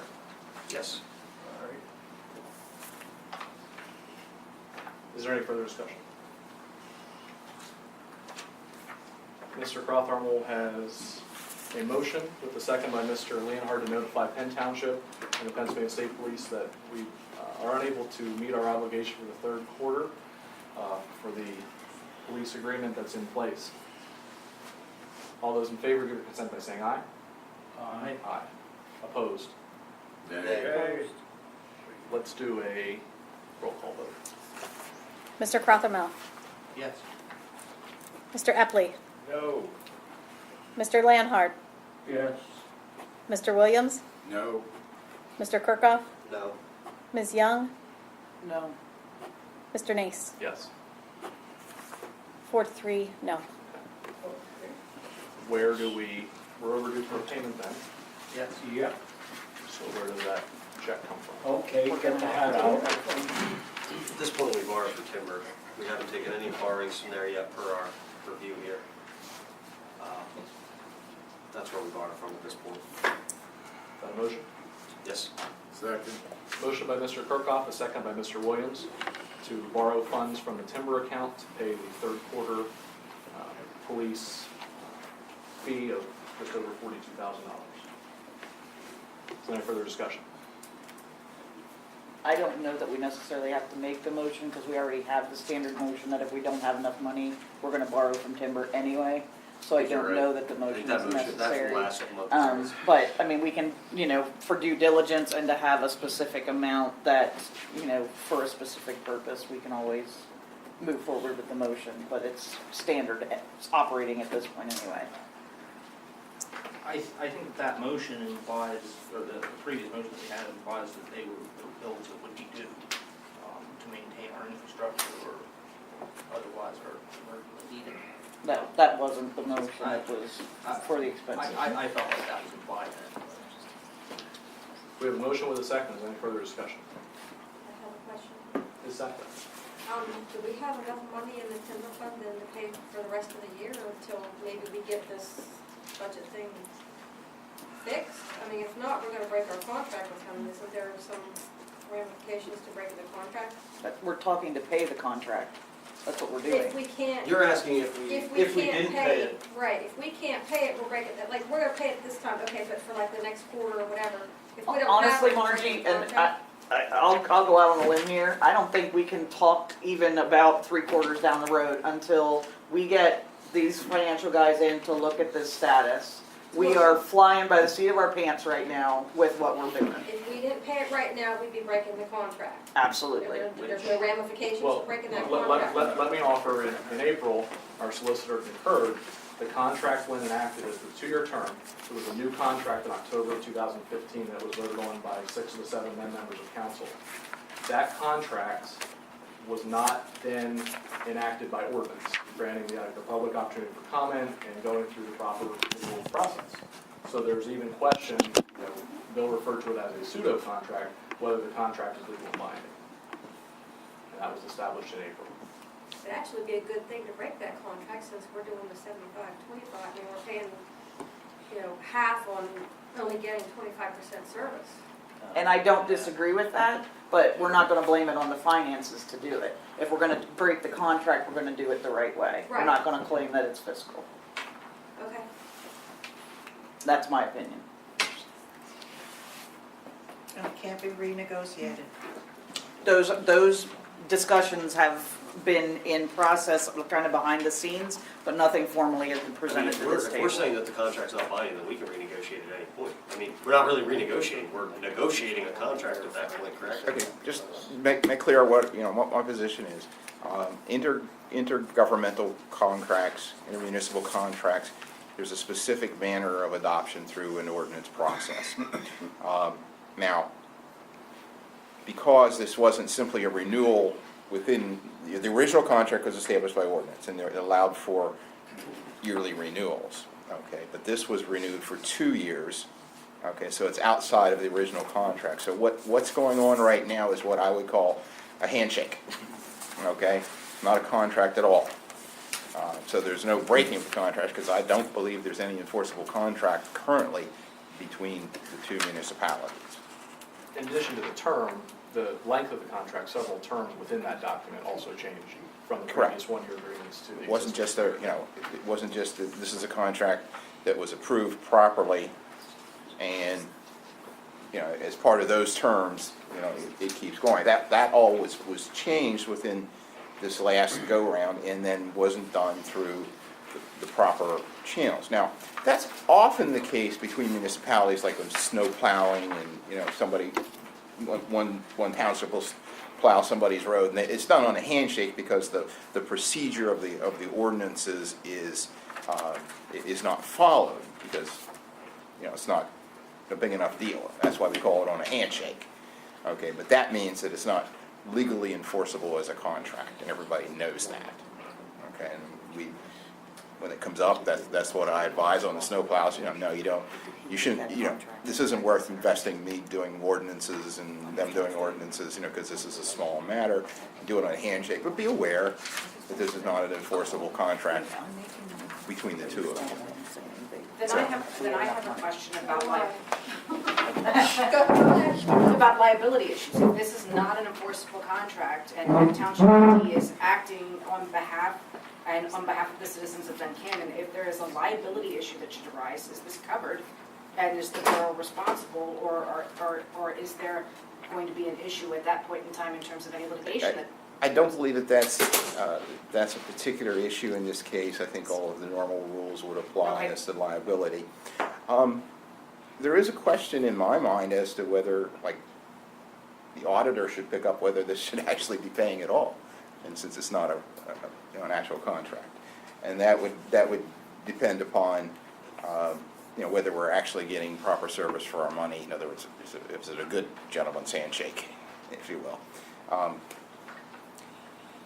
I'm not prepared to answer that question right now, but that is my position. I've provided that opinion before. You know, it certainly doesn't prevent anyone from trying to enter into a new contract or, you know, whatever is deemed appropriate. But I do think it does, that's my opinion about this particular contract at this time. The original contract that went into place, I don't have a problem with, you know, as far as legality. This one I do. That's something I took a look at early on, and you know, I have no doubt about it. So if we're working on a handshake right now, why can't they renegotiate the contract that we're paying our 25%? I mean, we don't have the money anyhow to be paying 50%. Those talks were going on, and negotiation requires, you know, some sort of agreement to settle it. You know, I don't know, I'm not involved in those. But to answer your question, why can't you? There's no reason you can't. That's entirely appropriate. This payment would essentially buy us till the end of October. And if it's the wish of council, we could then, during those 2.5 months, you know, negotiate perhaps something with Penn Township and come to an equitable agreement or come to no agreement, and be prepared to have an agreement or a cessation as of the end of October. Yeah, because the 2-year agreement actually has a pretty good price increase next year above what we're paying this year, so. It's more than a 10% increase on year 2. Yeah, we're not getting 15% service. This is not a time for debate among the. I'm thinking about the money, you're still in the fiscal part, and I'm thinking, you know, why are we paying so much more when we can't afford it I know anyway? what it was like here when we didn't have police, and we're getting our money's worth. I was gonna say that I would ask that we have the Public Safety Committee continue with their discussions, and I don't know if we wanna talk about it in a future council meeting, but maybe advise that we are gonna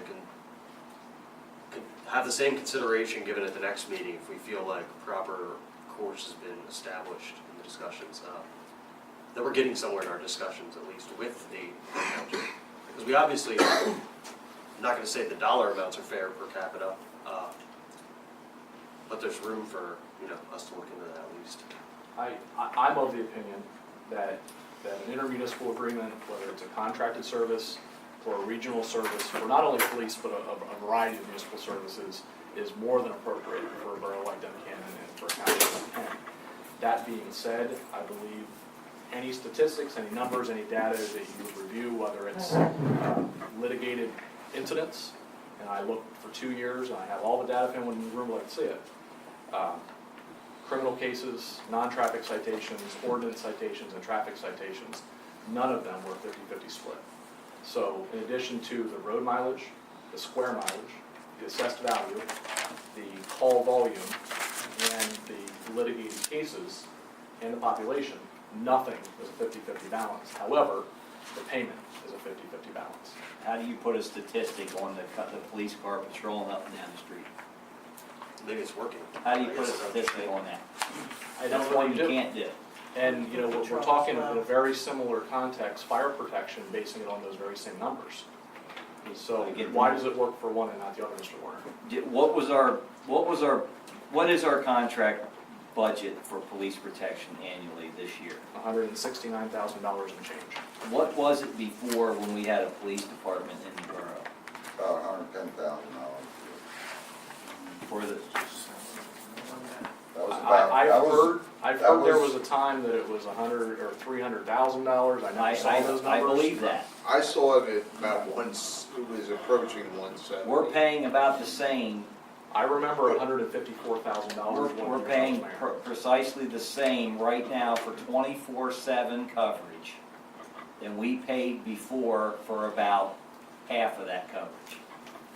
So you can look at it one of two ways, that you don't think you're getting 50% of the coverage based on Penn Township's budget for the overall police budget, or you can look at it as what you're paying now compared to what you paid before for the service you got before, which you did not have anything near 24/7 coverage. I think and you had a lawsuit and you had other stuff out of it. So there are lawsuits ongoing with Penn Township and Police Department right now. So I don't disagree with any of that, but what I'm saying is the borough was supplying that police department and wasn't getting near the coverage they're getting now, and you were paying the same, if not more. I would offer that that's subjective, and you're certainly entitled to that. And I was, like I said, I was here in the borough participating in the citizens' police protection when there were no cops, and this town was an absolute free-for-all. You talked about a couple people skateboarding down the street after curfew. This town was a curfew nightmare. I was here then as well. Graffiti, everywhere. Just, it was a mess. And I don't think we need to even revisit that. We shouldn't even think about it. I believe we have, sorry? Well, the thing I wanted to interject, I think one of the biggest problems here is that we reached this $170,000 level and we can't afford it. And we have to find a way to work, make it work somehow. This is about where we are, and you're right, we get more, maybe now than we did then. Because when you have your own officers, people are on vacation, people are sick, people are injured, things like that. But I think the real problem here is we have to find a way to be able to afford the proper police coverage. We need to have the proper police coverage. The first and foremost job of any government is to protect the citizenry.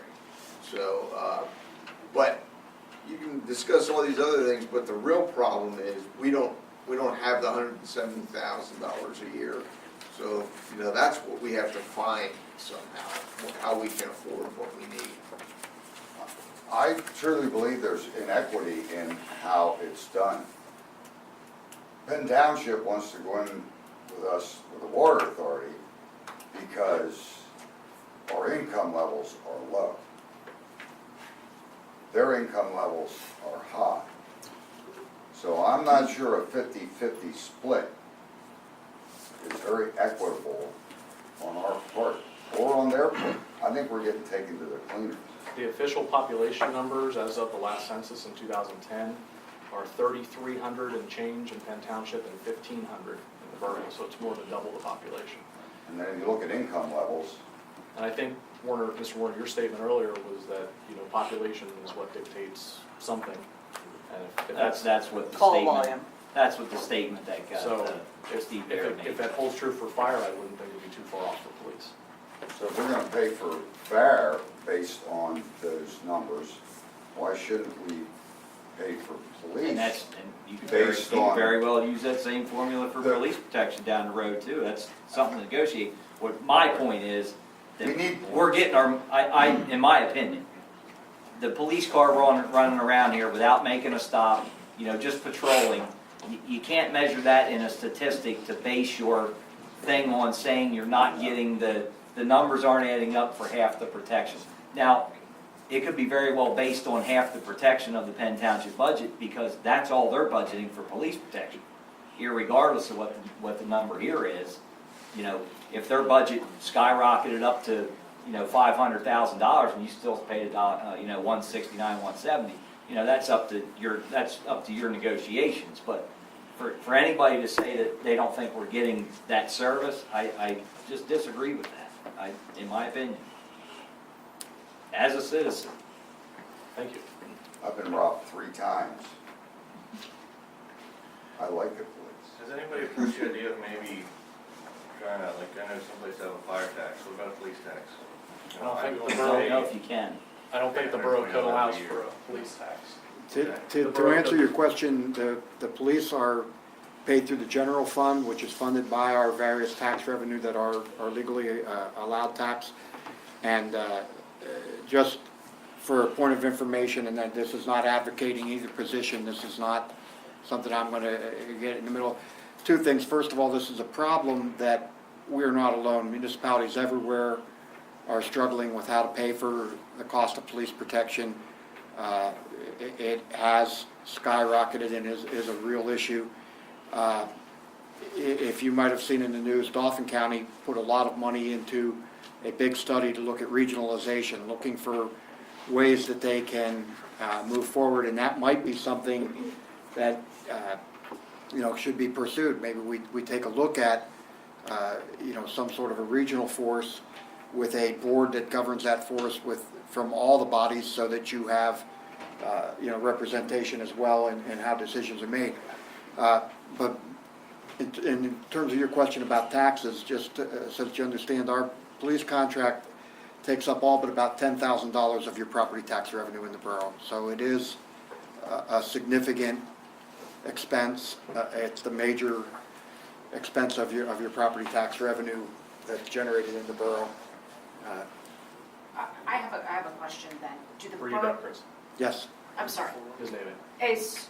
do the borough's revenues each month cover its expenses? I don't think we know that answer. There's a No, distinct possibility it no, might. we do know that. The budget as it is, as was adopted for this year, does not do that. It spends reserves. It goes into your cash reserves. Our revenue coming in does not cover all of our expenses. We're drawing on money that was put away as reserves in the past. And that's been going on for a while in this borough. Our EIT has also consistently been declining. Our income tax revenue Right. has consistently been declining. And there's a $70,000 hole in the budget that was approved by the previous council where credit card expenses were marked as credit card revenue. So you void out that as revenue, you lose $35,000. If you add that as expenses, you lose $35,000.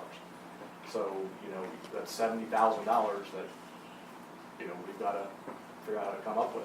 If we're taking 42 and change for the third quarter out of the timber's showing a cash, according to the bank, balance of $211,000 and change.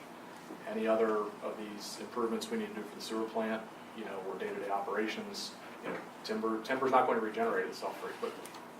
And both the money or the timber. So, we've got some hard decisions to make, and those hard decisions right now aren't based, in my mind, largely on good data. The one thing that I think is saving for us is the timber money. I don't think it should be a timber fund. It was initially made as a fund that would only be spent for capital assets or capital improvements. Tangible assets. But when you're telling me that we have to put our people at risk so that we can save money for something that we might want to do later on, I think that's right away. It's like, hey, the money's there. I think your statement there was kind of based on a false pretense in that it's not something that we might want to do later on. It's infrastructure that in some cases is hanging on by a string. It's infrastructure that was essentially ignored for years, and now we're left behind the 8 ball trying to figure out how to pay for that. It's not something that we might want to do down the road. It's something that we need to do this year. Well, I'm just strictly addressing the services. timber fund, okay? I understand what you're I saying. mean, Well, we're gonna be living off money of to that. function, why are we even talking about borrowing it? Just take it.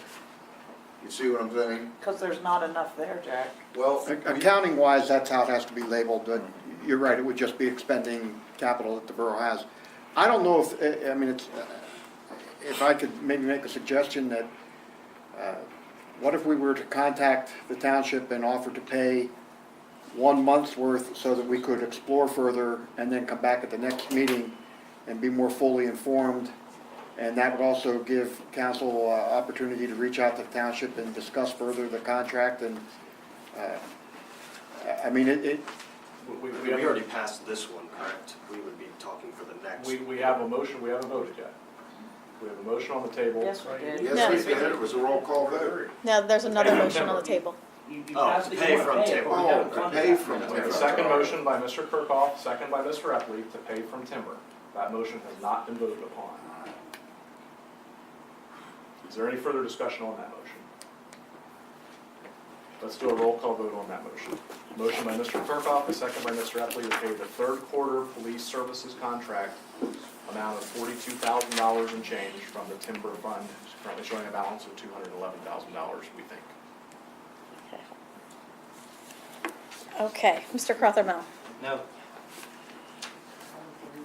Mr. Epley. Yes. Mr. Lanhart. Abstain. I just state a reason. Can't. I'm not sure. I see the validity on both sides. I hate to continue the old practice of robbing Peter to pay Paul, which got us into some of the problem we had.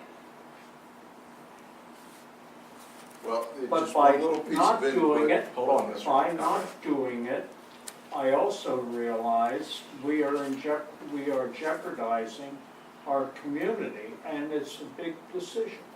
Okay. And go through the roll call and I might change my mind by the end. We'll come back to you. But Yeah, that's not a right singing now, then, I that's just don't come around the Once horn. discussion's over, we'll come back to you. Okay. Mr. Williams, Yes. Mr. Kirkhoff, Yes. Ms. Young, No. Mr. Nace, No. Mr. Lanhart, You're the tiebreaker. That One made thing it on the easier. timber fund, I He's just wanna. got a vote. Okay, Yeah, hold on. all right. Mr. Conrad.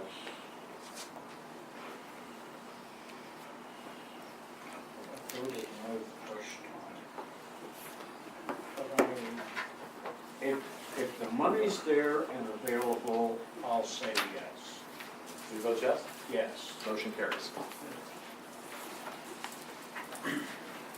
What I wanted to say about the timber fund was we average about $56,000 a year revenue from that over the last 10 years. I don't believe we timber every We year. don't timber every year, we got it last year and it's We do it already every in 2 there. years. It's already in there.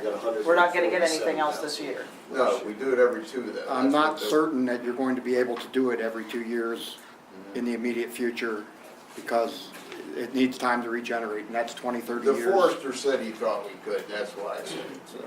Again, I don't have any certainty of that, I'm not saying you can't, but looking at the map that we were given that showed the areas that were timbered and the areas that are marked as not able to timber, there's not a lot that we haven't cut in the last 10 years.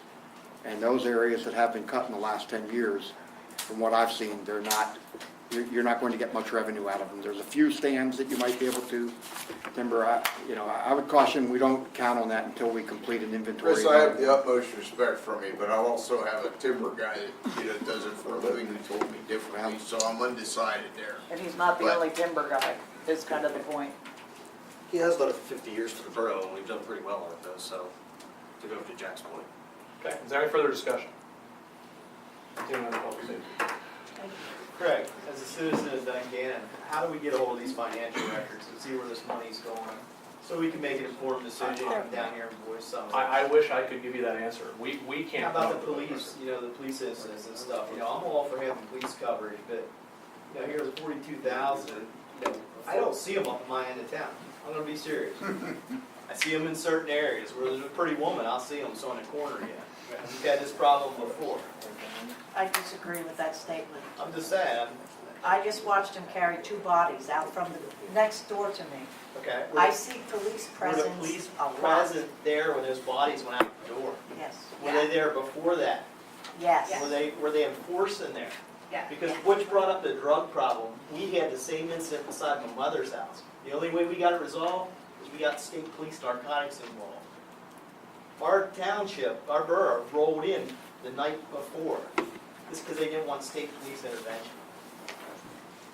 I disagree And with I'll your talk to you statement. about who the I contact is. see, Okay. I see a lot of police enforcement I think there's a change. in my area. Oh, yeah. Coming. Yeah. But anyhow, how do we get this information? You said it was out there. What for us. information are you Police. seeking? Police incidents, The the patrol time for what the incidents are for us and township and Rye. Well, it depends how you define incidents. I'm sorry to be so difficult, but How about everything that they give you? what I Do thought, we have access what to I that other believed, than the people's names? what I believed in 2014 and 2015 to be relevant for the budget preparation was data from Judge McGuire's office that I obtained through a right-to-know request. And that broke down the number of cases that were brought to the district judge level. And everything that goes to the Court of Common Pleas goes to the district judge. And it broke it down between criminal cases, non-traffic cases, which are summary offenses, traffic cases, and ordinance violations. And it broke down between Duncannon Borough and Penn Township, because we receive reports monthly from the Penn Township Police that show incidents that, are largely about a 50-50 breakdown, but it doesn't go into much detail. There used to be UCR, Uniform Crime Reporting Statistics, you'd get from the Pennsylvania Commission PCCD. on Crime and Delinquency. Yeah, CCCD, that are now not available or don't show any information for the borough because everything's filed, and I don't know who's doing this or if this is the appropriate way to do it, but everything's filed under the ORI, which is the reference number for the Penn Township Police Department. So it just shows Penn Township Police Department's incidents. It unfortunately doesn't break it down between the borough and the township. So I don't have that information from the balance of 2015 or anything from 2016 from McGuire's office, but I'll give you the packets that I have, and they're voluminous from 14 and 15. Greg, couldn't we That'd be contact great. the Penn Township supervisors as well, the ones that oversee the police department, and work on maybe getting some of that information? Certainly. I'd recommend you start there. If I may say, Penn Township Supervisor Brian Peters here, one is that statistically, we get into a gray area where not every police call is reported to a district justice office. Sometimes it's resolved in the corner. Sometimes it's a response that doesn't require an arrest or a citation. So we have to take that into consideration that they're peace officers. And in this day environment, it's not so much crime prevention, it's crime solving. Because each and every one of us would have to have an officer strapped to the back of our back. And I don't know about you, but I can't afford to carry around a 195-pound guy, okay? You know, so in that defense. But I will tell you this, with discussions that I've had, and knowing the environment of our board, we would be willing, because we want to be good neighbors. We are one community. Everybody, or most everybody in this room has heard me say that. We are one community, and the livelihood and the vitality of Duncannon is just as important to Penn Township as Penn Township is to Duncannon.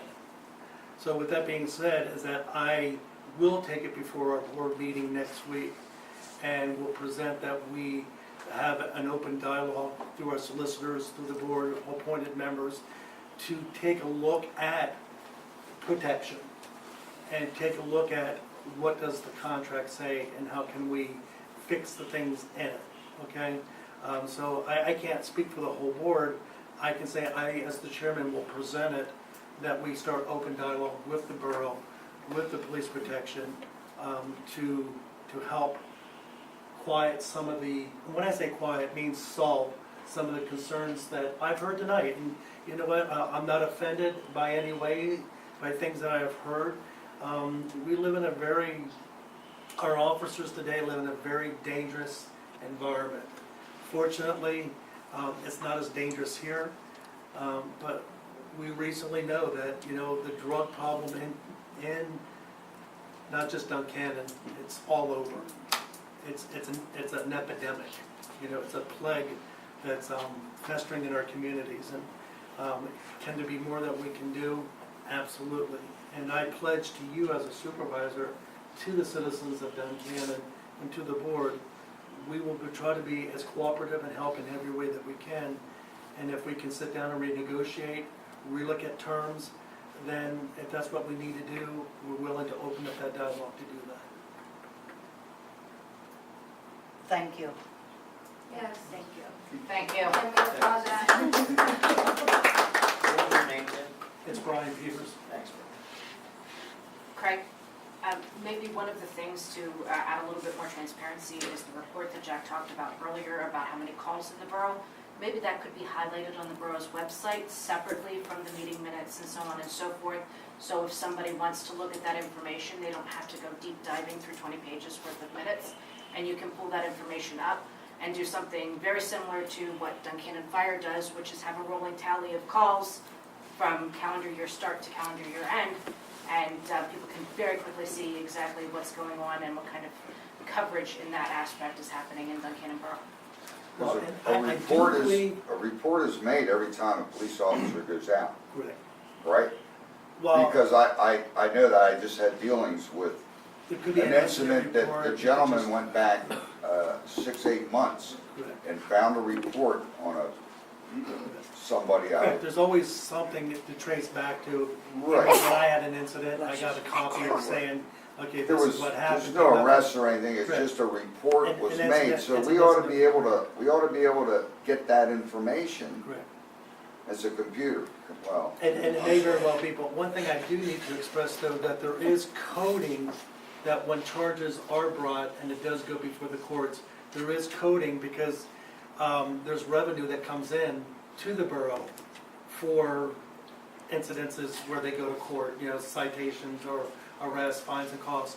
So there is coding that is for Duncannon, and when it goes to the DJ, that they know that the monies come back to the borough for those incidences in the borough.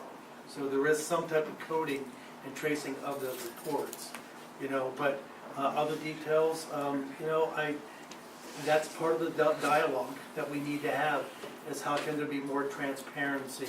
How can there be more answers to these questions? And that's where we sit down as government and try to figure these things out. So I guess for my clarification, what are you taking to your supervisors next week? Because I mean, is public safety the vehicle from here that would be having that conversation? Or? Well, there's several things that were brought up this evening. One is accountability, okay? One is the legality of the contract. You know, at the time that this current contract was presented, I'm going to tell you, it's on record, I voted no, not to approve it. The other two supervisors approved it. I could not justify approving it because I had just received it in my packet that evening of the meeting, after it had already been approved by Borough Council the previous week.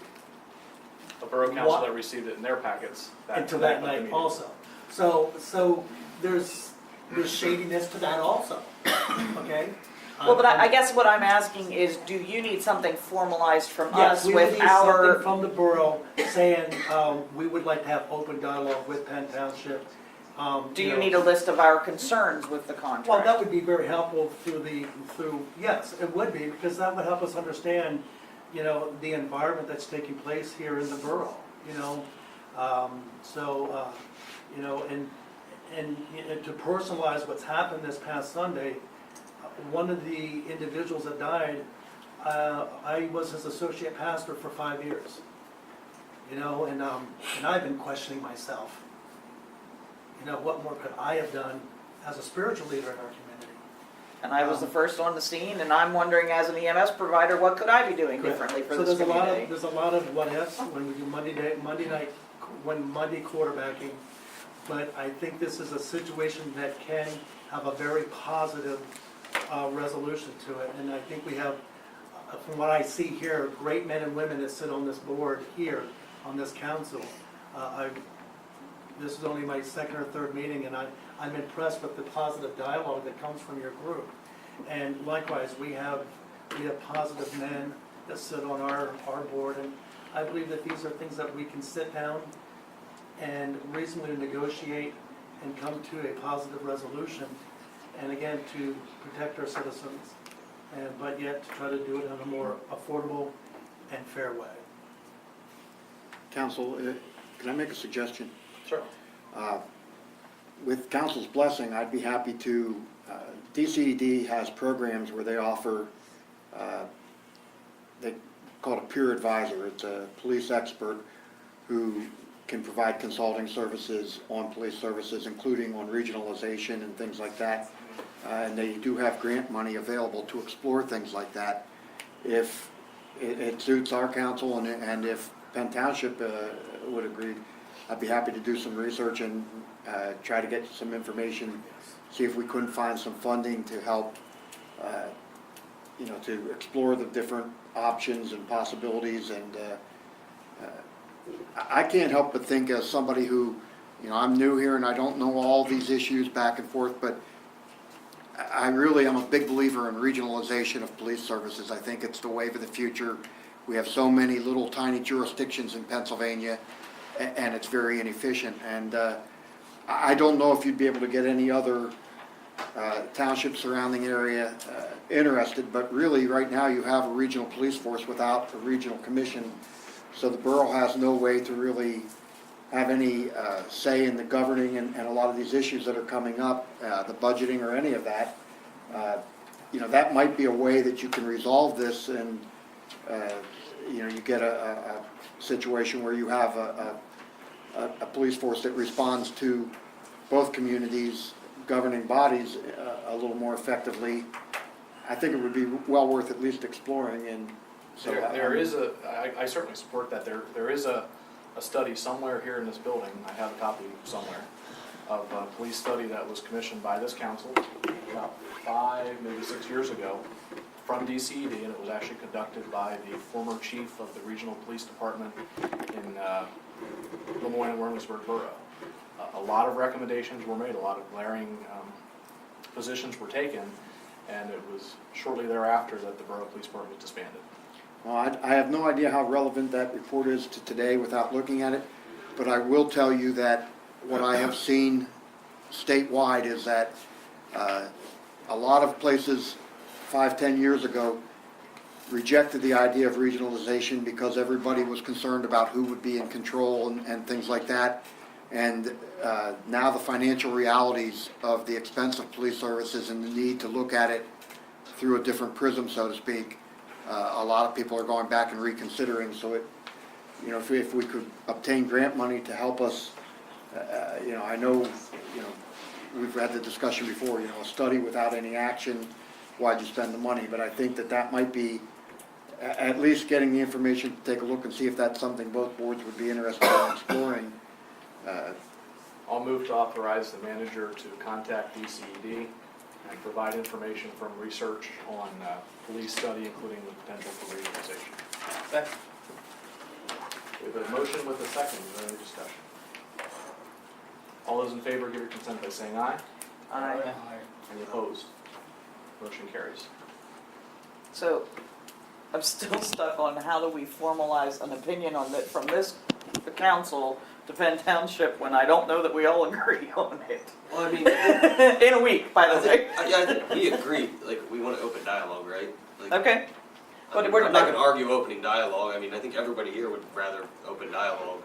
So I would say that we continue that. I mean, I'm assuming that Mr. Peters will report everything he hears tonight, so they'll get the full scoop on where we stand. Is the Public Safety Committee going to remain the vehicle to have that dialogue?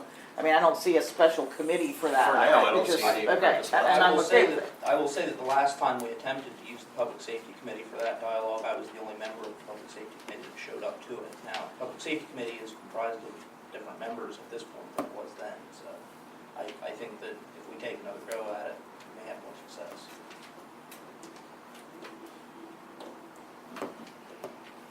Are we in consensus then that the Public Safety Committee will communicate? You want something in writing? If we could have something in writing, but I will make an informal, you know, unless I have something before next week, you know, but, I don't know if we have I don't think I have particular items that I would want to list yet. I mean, but when it comes to the contract negotiation, that's more between the solicitors. How about a statement from the borough that, you know, we've been advised by council that the current contract has questionable legal validity, and we'd like to review said contract and negotiate proper Other terms moving issues that forward. concern the citizens. And, yeah, in terms and issues to move forward with a legal and binding Something of contract. that nature, That we can so then, have an idea. bodies can bring back, you know, advertised by ordinance, and this is going to take a few months and Well, potentially even an if act. we, through this, have a joint commission where somebody from Penn Township, several from Penn Township and several from the borough come together and along with our solicitors when needed to be able to facilitate this. So, I mean, you just approved the budget or funding for the next quarter. It gives us the next 3 months to try to get an idea of where we're at for the last quarter and next year, because we all know that July, August, and September, we were looking at next year's But, budgets. as I say, by the end of that quarter, we need to have a budget Yes. started. at minimum. Well, and yeah, you need to have an idea where you're at financially, and hopefully by then you have that. And then two, you know, how do we resolve the contract issues, if there is any? And how do we resolve the issues that some of the citizens in Duncannon have concerns about whether or not they're getting a fair shake, you know? And that's where we have 3 months to try to format and try to find the answers. well, if yours is a motion, I'll second. What was mine? It's already done. The Public Safety Committee had Okay, for I'll move that the Public Safety Committee, under the direction of Chair Crawthorne, will reach out to Penn Township supervisors in a written fashion before next Wednesday Yes. to express our interest in dialogue over the current agreement and our concerns with the current agreement in the efforts to negotiate He's done, I an second. equitable document. Second. I seconded I told her when he was done, I seconded it. I have a motion, and Mr. Kirkhoff has a second. Is there any further discussion? All those in favor give your consent by saying aye. Aye. Any opposed? Motion carries. Back to Mr. Crawford on public safety. 7 PM? Yes.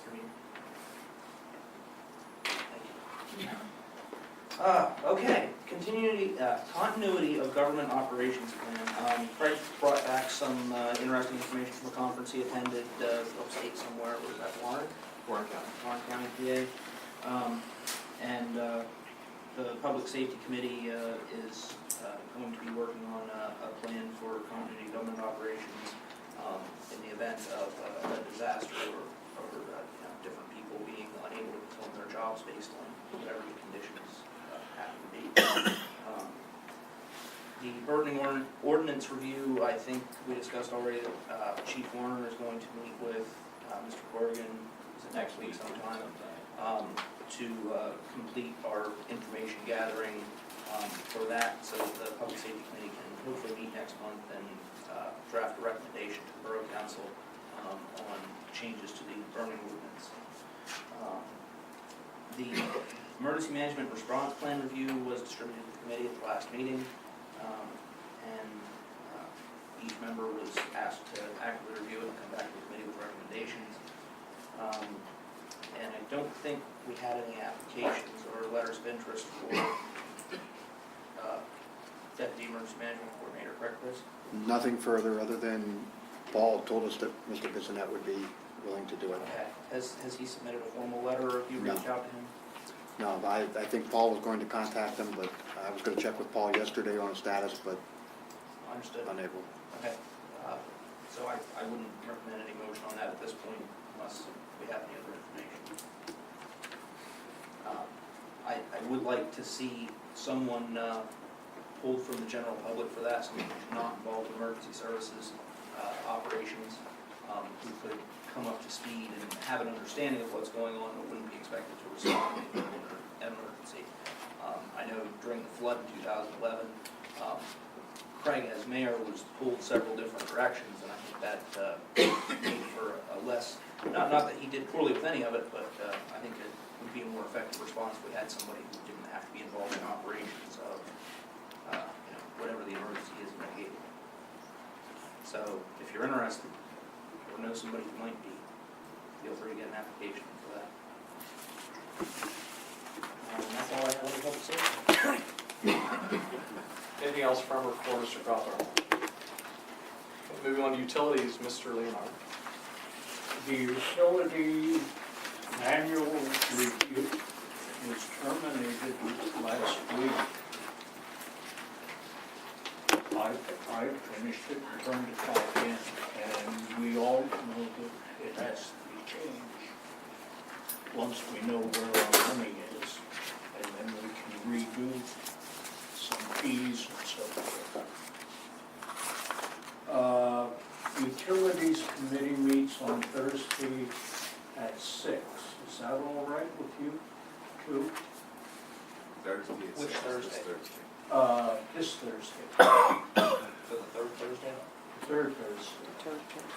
I will try. Here, right? Okay, here, yeah. Yep. See you here? What I'd like to do is finally get a handle on how much money we really need. And I'm going to ask Tessie to attend that.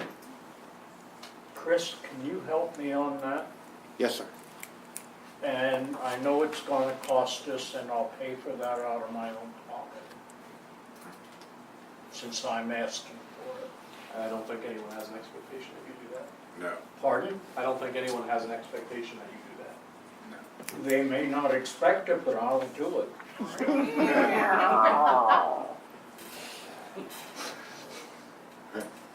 I don't want to burden the borough with any more costs. And as I read the agreement, they should be coming regardless, whenever we need them. Mr. Conrad, if you're able to attend, I know you had expressed some concern earlier in the year about the utilities committee not meeting, so I would strongly encourage if you're able to attend a meeting Thursday at 6. Great. Do you have anything else, Mr. Leonard? Nope. Anything from or for Mr. Leonard on the utilities? We're on page 3. Special Council Committee reports. We have revitalization and development, back to Mr. Cochran. Bill, would this be a good time for what you wanted to do or not so much? If we're going to discuss A1, yes. Okay. I think we need to go into executive session for pending litigation. Is that a Or motion? potential pending litigation. Threatened litigation. Oh, boy. Is that a motion? That's a motion. Second. Motion by Mr. Crawthorne, a second by Mr. Kirkhoff for the council to enter executive session for the purpose of threatened litigation. I don't think this will take real long. Would you guys like to recess to the front room? Yes. With motion with a second, I'd like to offer that I'm going to recuse myself from said meeting. There's a lot of perspective on my relationship to my brother, and there has been a lot of supposition to that effect for a lot of years. I can gladly set the record straight, but I don't want to waste anyone's time tonight. And I would, for the purpose of propriety, remove myself from that executive session. All those in favor give your consent by saying aye. Aye. Any opposed? Motion carries. 10:05. We're going in the front room Yes. without the chairman, right? Mr. Williams, a second by Mr. Kirkhoff to re-enter executive session at 22:16. Any further discussions? All those in favor give your consent by saying aye. Aye. Any opposed? Motion carries. We're back in executive session. Back to revitalization development, Mr. Crawford. So we are. 134. All right. 215 North High Street. I don't believe we have any capability to do anything with that at this point. Liens are filed. And to the best of my knowledge, the property hasn't been sold. 630 High Street, for tonight, they went out and mowed it. There's still an issue between HUD and the bank. And there's not really a whole lot we can do with that other than keep on stacking on fines to figure out who's responsible for it. The Downtown Association, we've kind of been holding off on that to go along in the EIP and see where we stand with that before we take any further actions. The paint grant, we've decided to hold off until next year, simply due to the multiple things going on and the deadline with using it. And the tree vitalization program, Ms. Morrell, a member of the committee, looked into it and just actually got some of the information for the grant application tonight. Basically what the tree vitalization program is through Department of Conservation and Natural Resources, and they come out and coach you on the proper planting and care of sidewalk trees, which has been a concern brought to both our committee and members of council at different times in the past. And we feel like if there's a responsible way to do it, we want to at least look into it, see what the options are, see what it might cost us. There is a match for the grant. I don't know at this point what that match is, but I'm hoping it's something that may be within the realm of privately fundraising for it if we have that opportunity. Well, keep in mind, a lot of people had, I can personally attest to it, I had to spend $6,000 one day because of tree roots. And Yes. so, my idea back, I'm on the tree commission, by the way, me and Paul Yes. were it, so, my idea was, I've seen it in other towns where they get these gigantic pots, because if you control the size of the root, you control the size of the tree. And, you know, that was something that, you know, I hope if you're talking to them, maybe they have something there, because they've done it in other towns. I mean, they're huge, but it takes care of that problem, so. That's a question that I had myself, and Yeah. as a matter of fact, we plan on looking into that. I plan Because on- a once lot we of have- sewers were affected by the tree roots, that's the problem, the trees are old. I just got the informational sheets on the grant tonight. I was planning on sharing some information with both the Shade Tree Commission and the balance of the committee once I have a chance to review that. Right, well, by the way, if anybody wants my seat on the Shade Tree Commission, I've been on it a long time, I would be glad to let somebody else have that pleasure, but. Ms. Morrell? Yes. Would you be interested in the mayor's seat on the Shade Tree Commission?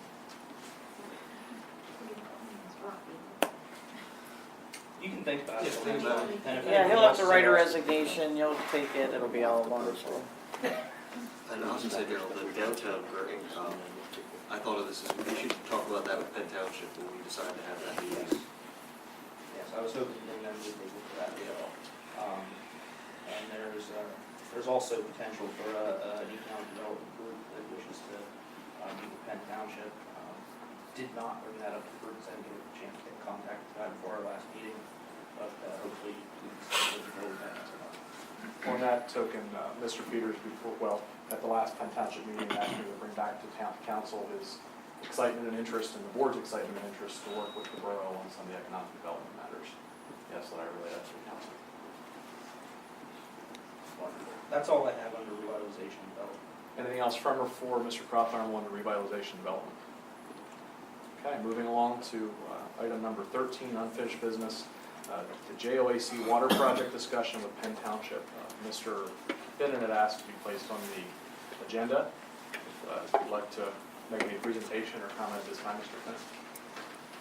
Finnan. Just quickly, where we stand on this, for those of you who don't know, both the borough and Penn Township are looking at some form of governmental body, whether it ends up being an authority or whatever. We're just starting into this thing really. To look at a joint water authority or something like that. And that's what the meetings will be all about. The municipal authorities have been, the Duncannon Municipal Sewer Authority and the Penn Township Municipal Sewer Authority have been tasked through the JOAC to start looking into this. At our last JOAC meeting, actually it started before that at the Penn Township Municipal meeting, it was brought up that Duncannon may have taken one of the options off the table. What I did was send out an email to all the council and to our borough manager. I got an answer back from the president, and I appreciate that. And I ended up with an answer from our borough manager, and also we spent about better part of an hour on the phone, which I really appreciated. The reason I wanted to talk to you and find out what was and what not on the table, and it turns out everything is on the table. As we go into these discussions with Penn Township, and I must say that, I've listened to a number of things here, concerning Penn Township and the borough this evening. The JOAC, which is that joint group that manages the municipal sewer authorities, does very well together. We work well together. When the issue about, well, maybe Duncannon had taken something off the table came up, they were a little concerned, a couple of them. We will get that back in gear. I don't think they're too concerned right now. Each authority has established that we will have two people meeting together. This really gets convoluted. Myself and Jeff Kirkhoff will be meeting with two members of the Penn Township Municipal Authority to try to hammer out initial thoughts, ideas, put things together, present them to the JOAC, which then would be presented to the councils and the supervisors of various municipal groups. That's where we're at right now. Having said all that, I wouldn't look for anything much before next spring, because this is gonna take a lot of work. And I want to echo some comments that I've heard through this process, that, the borough isn't, at least immediately, in a situation to gain a lot of anything. The borough certainly recognizes, I think the borough recognizes the potential for collaboration and how to better serve all of our residents, but the kind of the ball is, at least to some degree, in Penn Township's court, is that Penn Township lost the grant. And Penn Township, I don't want to say Penn Township means the borough more than the borough means Penn Township, but in essence, that's where we are at this moment.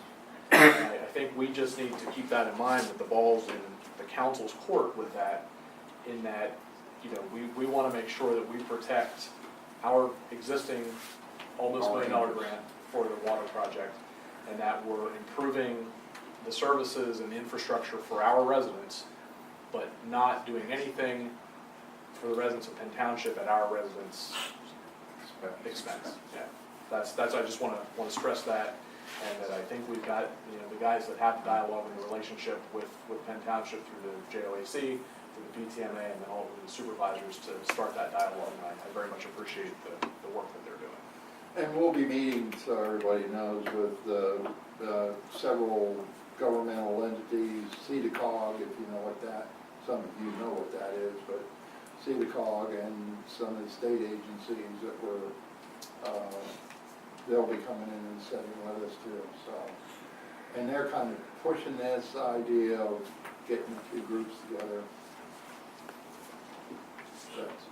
The only thing I want to point out is that one issue that the borough has to be very concerned about is the budgetary impact, because that water revenue, if it goes under an authority, then becomes subject to the Municipal Authorities Act, can only be used on water things.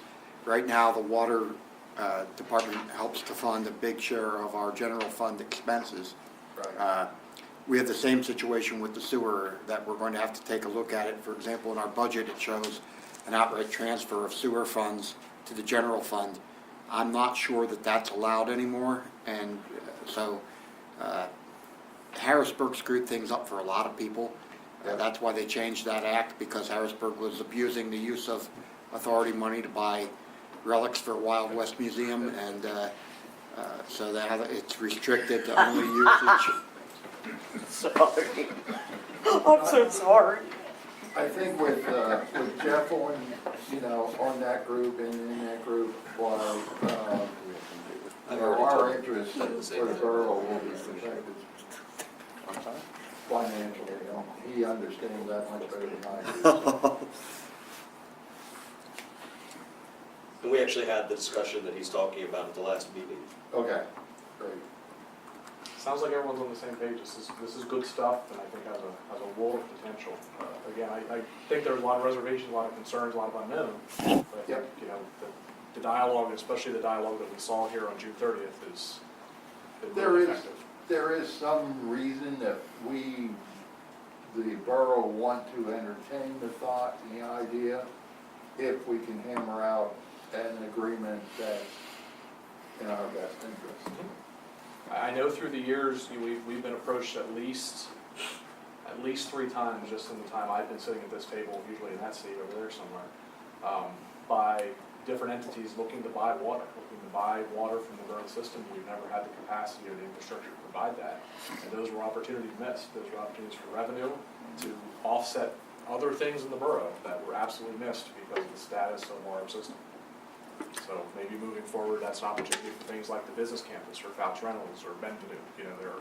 There are certainly needs for water, and as this area grows and develops, there's going to be more and more needs for water for business and industry. Thank you. Anything for or from the JOAC or Mr. Finnan? Thank you, Mr. Finnan. Letter B, junior council member, did you get any update on that? I'm gonna, when school starts up, I'm gonna talk to the guidance counselor, go in for a day, because he'll be able to hopefully come up with some ideas of people who would be interested.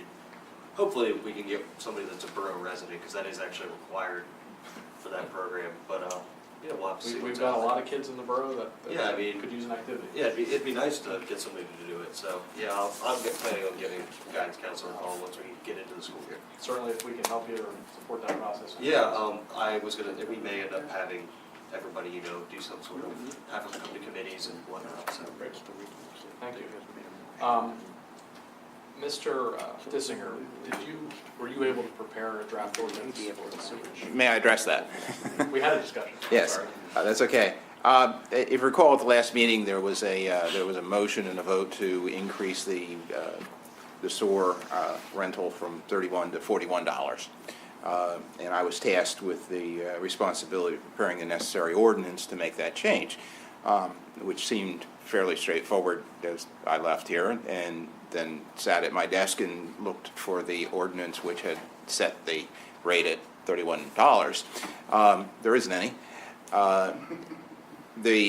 The ordinance calls for a quarterly base rate for all customers of $123, which is $41.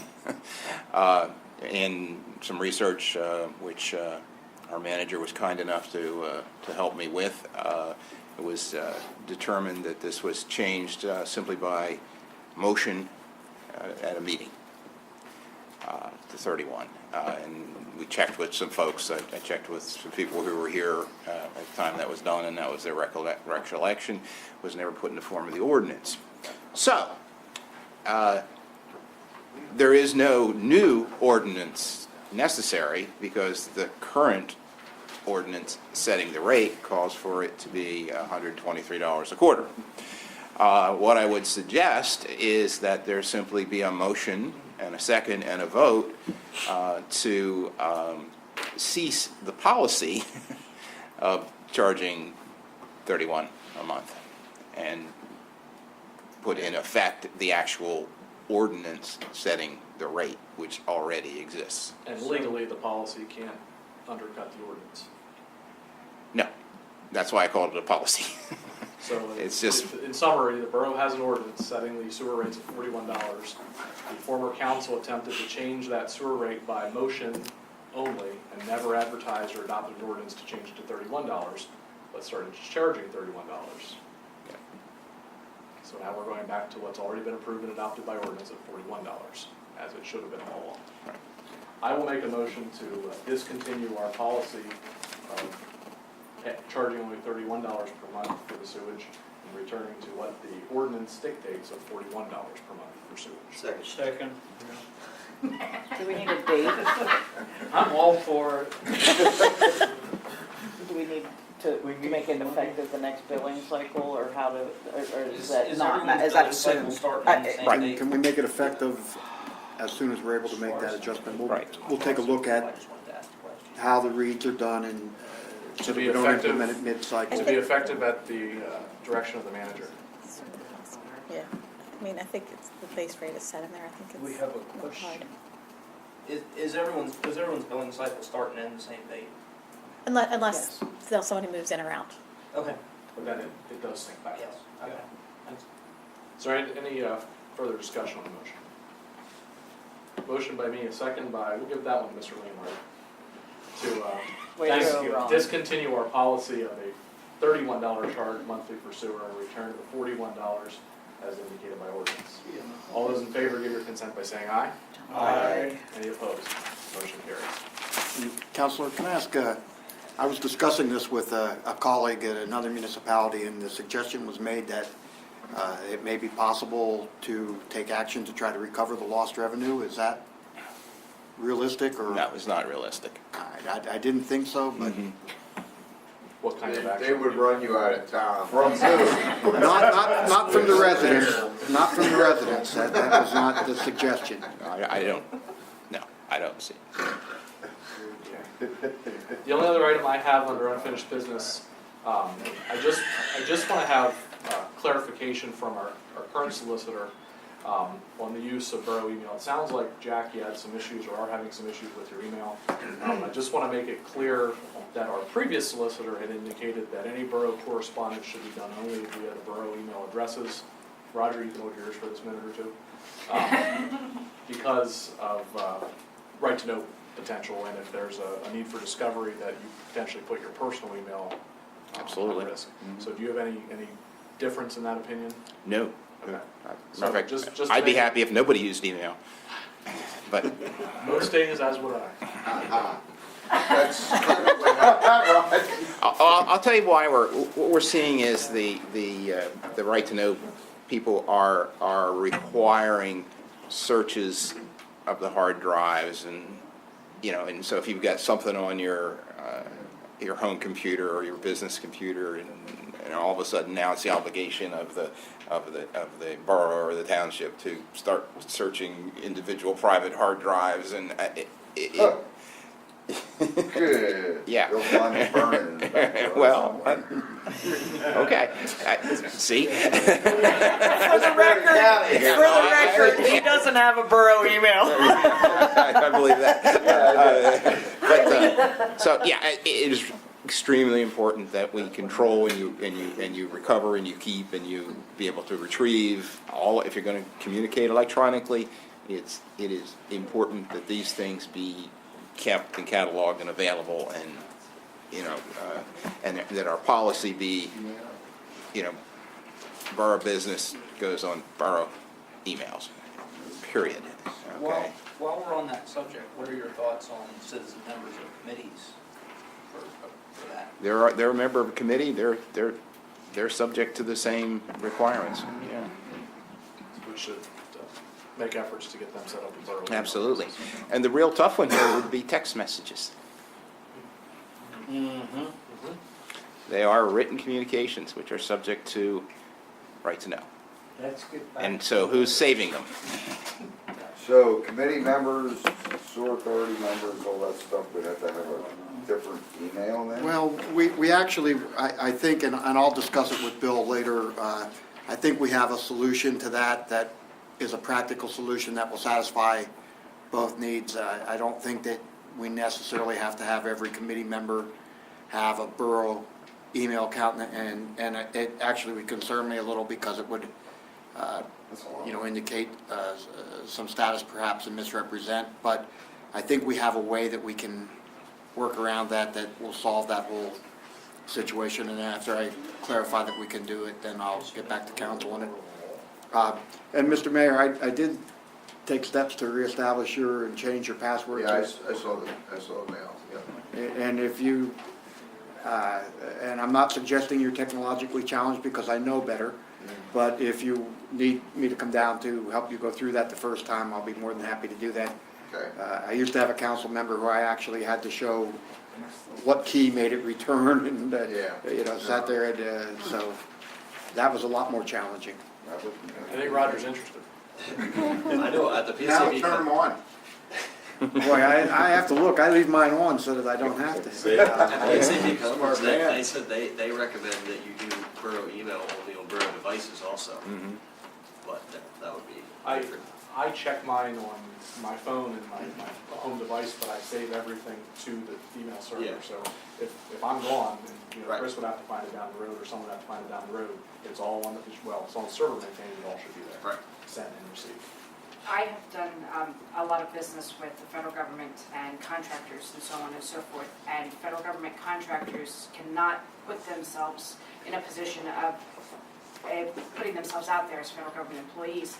One of the way that, for example, the Defense Department does that is that they will use their name with the government email address, but will do like .ctr, meaning contractor, or something or other to indicate that there's no official capacity as a member of the federal government for the email purposes. So that might be also another way that. Not in our current setup, but maybe in the next year when we revise our IT. Right now, our email is it's web-based through GoDaddy, which is the registrar where we have our domain with and so forth. Right, what she's talking about, like the Commonwealth does it too. They do like C hyphen and then the name, and they know that all the C hyphens are contractors. Mm-hmm. But for example, if I was a member of the Facilities and Fleet Committee, the citizen member, if I needed to have my email in regards to that committee representation discoverable under the Right to Know Act, it could be citizenmneve@duncannonborough.org to indicate that this is not an official elected member of the borough itself. We also have issues right now with capacity in terms of the storage limit we have on the email. We have plenty of email boxes, but not plenty of server space, so we have to take a look at that. But we'll find a solution that will work. I think we should call Hillary Clinton and ask her an email situation. And that's kind of where my concern with that is based, in that I don't want to see our lack of capacity end up causing us to do something that's gonna hurt the borough or the reputation of the borough down the road. Right. Whether it's us or whether it's a future You council. can go cloud-based, that's perfectly legitimate.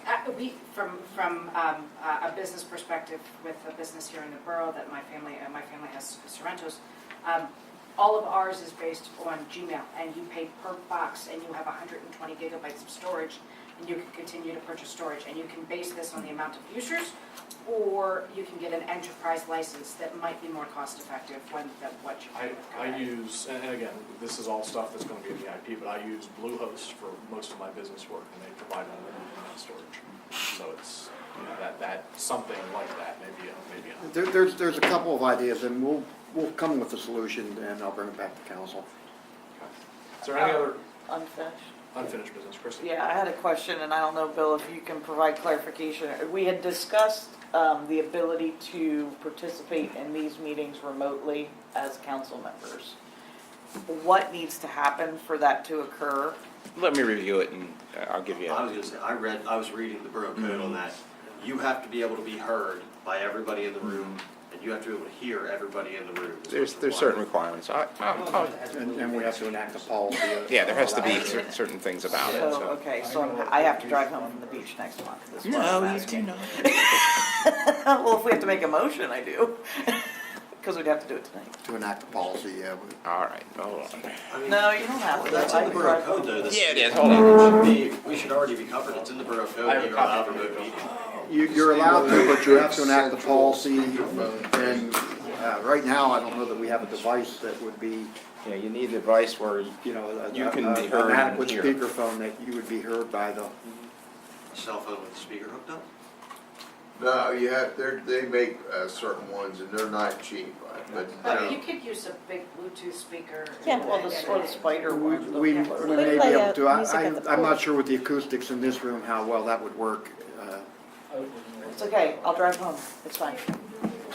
I know what we use with judges and, you know, it's a Yeah, large it's that device with Polycom, speakers. it's Polycom, I think that's what it's Yeah. called. It's like a six-sided thing with, I think they're about $800. The issue isn't going to be hearing Christie. The issue is going to be Christie hearing us. Right. And also And everyone in the audience. Anything else on unfinished business? Moving on to new business, I have one agenda item, and that's Drug-Free Community Coalition. This is, as a result, no one's immune to it. No one certainly is not aware of the recent issues, especially very recent, some of the illegal illicit drugs in the community. And if anyone doesn't know Lisa, I'd like to introduce Lisa Landis to present some information she's already provided. Okay, I know I'm kind of behind you here, Jeff. I'm not sure I want to Come out to the present center. over there. Okay, I guess I will. Go ahead. It's a podium here, maybe. So, just real quick, a brief overview. Thank you for adding me to the agenda at the 11th hour. I'm here because of one problem, and that's the drug problem our community is facing. We've had 4 overdoses in the 17020 in the past 2 weeks, and 2 were fatal. Less than 24 hours later, another used heroin needle was found on the side of 274. I mean, just yesterday. We thought we got through the worst of it. This was after a needle and more paraphernalia were found in Noy Park less than a week ago. So we've got a problem. With this in mind, I'd like to recommend, and I believe I've emailed all of you, Roger, with my catch up. I recommended to all of Borough Council that we form a collaboration with Penn Township, and together we establish what's called a Community Anti-Drug Coalition. And that's through an organization called CADCA, Community Anti-Drug Coalitions of America. CADCA is a national organization representing over 5,000 coalitions and affiliates, working to make America's communities safe, healthy, and drug-free. CADCA's mission is to strengthen the capacity of community coalitions by providing technical assistance and training, public policy, advocacy, media strategies and marketing, conferences and training and special events. I've emailed all of you here, as well as our mayor, the Penn Township Police Department. I believe I even copied Jim Ryan on that email, just to keep the media informed that we are taking active steps. And overwhelmingly, I've received only positive feedback so far, and a willingness, to quote Brian Peters tonight, what he said to me was, we'll do whatever it helps, whatever we need to do to make something happen and fix this. To get it started, we just have to decide how we're going to respond as a community. So I need a yes, and I know that won't happen tonight. I encourage all of you to check out the email that I've sent. The 7 steps are the same as in any community organizing or advocacy. You define the problem, its impact, identify your key stakeholders, convene the meeting, share perspectives, decide upon your vision, and you take the action. Each coalition has to include at least one member from each of the following. 1 youth, and this is a minimum, but you need at least youth representation, parents, the business community, media, schools, youth serving organizations, law enforcement agencies, religious or fraternal organizations, civic and volunteer groups, healthcare professionals, and state local agencies, state or local, with expertise in the field of substance abuse, and any other available organizations involved in reducing substance abuse. Just looking around our community, it shouldn't be hard to get representation from all. There's free training provided for the leaders of each coalition, and additional funding has been made available via grants for programs through the coalition via the Drug-Free Community Support Program. There's a link to that information as well in that email. Membership costs are minimal, and if I understand everything correctly, and my research serves me, it's somewhere between $250 and $500 annually. Realizing the budget constraints you are facing, I'll gladly locate the funding sources personally if I need to cover this to get it off the ground and running. I'd also like to note, I've been invited to meet with Parahuman Services tomorrow. Glennis reached out to me. They'd like to see how they can support our initiatives here in town. Of course, they're already working throughout the county, but they'd like to help us here. As well, I have a call to reply to Andy Bender, the district attorney, to meet with him tomorrow. So I don't know what's going to come of either meeting. I'll keep all of you up to date and apprised of how that progresses. So in closing, I welcome all of you to research the information I've sent to you, contact me with any questions, and help us continue this momentum to keep our town clean and safe and keep us going. I've been I cannot stress enough, crushed. My phone, overwhelming. The response from organizations, folks I never talked to, former addicts, and especially tonight, I did an interview, I told a few of you, with ABC 27. They reached out to me. I know they spoke with you as well, Craig. Apparently they're airing a longer segment at 11. But I'm receiving messages while I'm sitting here tonight from folks throughout the county who are saying, I'm a former addict. Hey, we work with addicts in this part of the county. How can I help? Let's start this NA meeting. On that topic, I'd also like to note one of the responses Mrs. Duncannon took, based upon the feedback on the page, there was a lot of outcry for resources, which we all know we have very few here. But we also don't have any opportunities to get clean nearby. And if you don't have transportation, you're stuck. We just continue the problem. So I've reached out to the NA groups. I also located facilities for the time being until we can get this rolling forward to host an NA support group of sorts. Not for addicts per se, but for those that are impacted by drug use, whether it's family members, whatever it might be. So we've got a location set for that. How we facilitate it and do community outreach, I don't know. I'm not asking for borough support necessarily for that, but I felt before I could come to you, I had to do something. So we've got that happening. My understanding is the NA meeting needs to be facilitated and started off the ground by either a recovering addict, a former addict, whatever it might be. So I'm working on, that's a little bit trickier to, of course, get started. It can't come from the outside. I can't come in and say, hey, you guys need to have a meeting. We need to take that process a little slower, but it's happening, and we're doing everything we can. So that's where I am right now with this. It's my recommendation wholeheartedly. You all have the information, and if you need more, just let me know. I think if the borough facilities are available, if they can be of use for these purposes, I don't think there'd be any discussion of otherwise. Yep. I will tell you guys what. Lisa, how much money did you say you needed? Between $250 and $500. Okay, stop in and see the rec board next Tuesday night. We'll see if we can help you out. I appreciate that. We have had in as long as I've been helping with anything done Canada, I've never seen a response like this. Inbox just, 100 messages. And I want to also just note and include, if it's worth it, and many of you know, but prior to the overdoses Sunday evening, after the first needles were found in the park, in Noy Park last week, we set up, me and the other admins of Mrs. Duncannon, set up an anonymous reporting availability for anyone in the community, because a lot of people don't want to get involved. They don't want to talk to the police. They don't want to snitch. It's a double-edged sword that we have such a small community. You would think it would be an easy problem to solve. Everyone knows who the dealers are. But in a small community, it's easy to figure out who snitched on you. So we set up the anonymous reporting, and we received 23 messages from people that didn't want to call the cops. And they turned in addresses and names and all the information they had, and we turned it right over to the police department. And we received follow-up messages the next 2 days saying, hey, I know you talked to the cops because they were out there. They were looking for these people. So it's working. I even put my Google Voice number, and I received 3 calls yesterday morning. And it screens calls, you tell them who's calling. And I'm getting calls that say, this is anonymous. Of course, I'm accepting. They give me the information, and it's been turned to the police. I think you heard another address of concern this evening. Actually, Public comment. I don't know that I caught all of that. 120 120 North Market. 120 North Market, duly noted. And I will be sure that information is put in with the rest of the information turned over to the police department directly. We'll do that. If you have anything else, don't hesitate to reach out. That's all I have. Are there any questions? Having remained close to this situation, would it be of any benefit for you to have, at this point, a delegate of this council to assist in whatever way you need to get this organization started and potentially to continue on with that?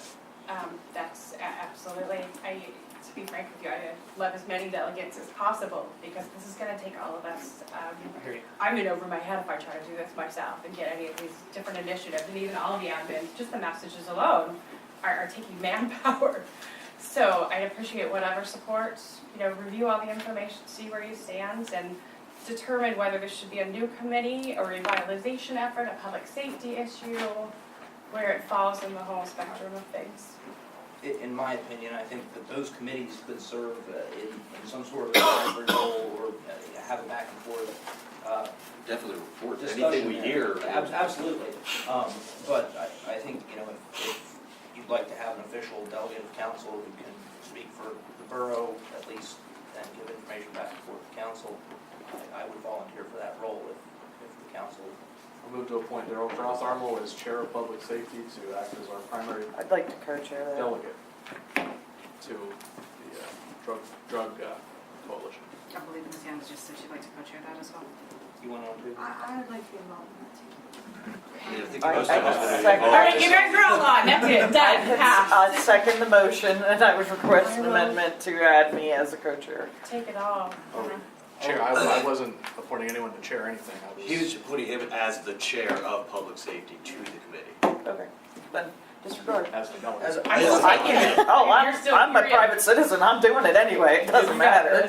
I mean, we could use a lawyer too. I mean, you do anything that we need everybody. I'll be happy to help. I did want to say, these kind of discussions, within the past 2 months, I've seen them over and over again with my municipalities. Liverpool Borough, Newport Borough here, and they all are pretty much the same. The finding of the needles, the bloody rags in the parks, cemeteries is a favorite. Then the overdoses, and this is a wonderful thing to do. If I can be of any assistance, I will certainly volunteer. We appreciate it. Thank you. Any other questions? We have a motion with a second to delegate Mr. Crotharmel to support on behalf of the borough, the CADCA local chapter. Is there further discussion? All those in favor give your consent by saying aye. Aye. Any opposed? Motion carries. And you have my support, so. You know what I mean? Anything else under new business? Thank you, Ms. Lance. Is there any additional public comment from the room? Anyone would like to share anything from the audience? Thank you for sticking that out. We made it by 11 o'clock. Motion adjourned. Hold on. I want to say a very particular thank you to the members of the community that are here tonight. We hope to see you back, and I think that this attendance is one of our bigger ones. Some of them I believe, obviously, but it's only through this attendance and support and the expression of opinions that anything gets handled properly. So, thank you. And, Roger has a motion to adjourn. Second by Mr. Epley. Is there any further discussion?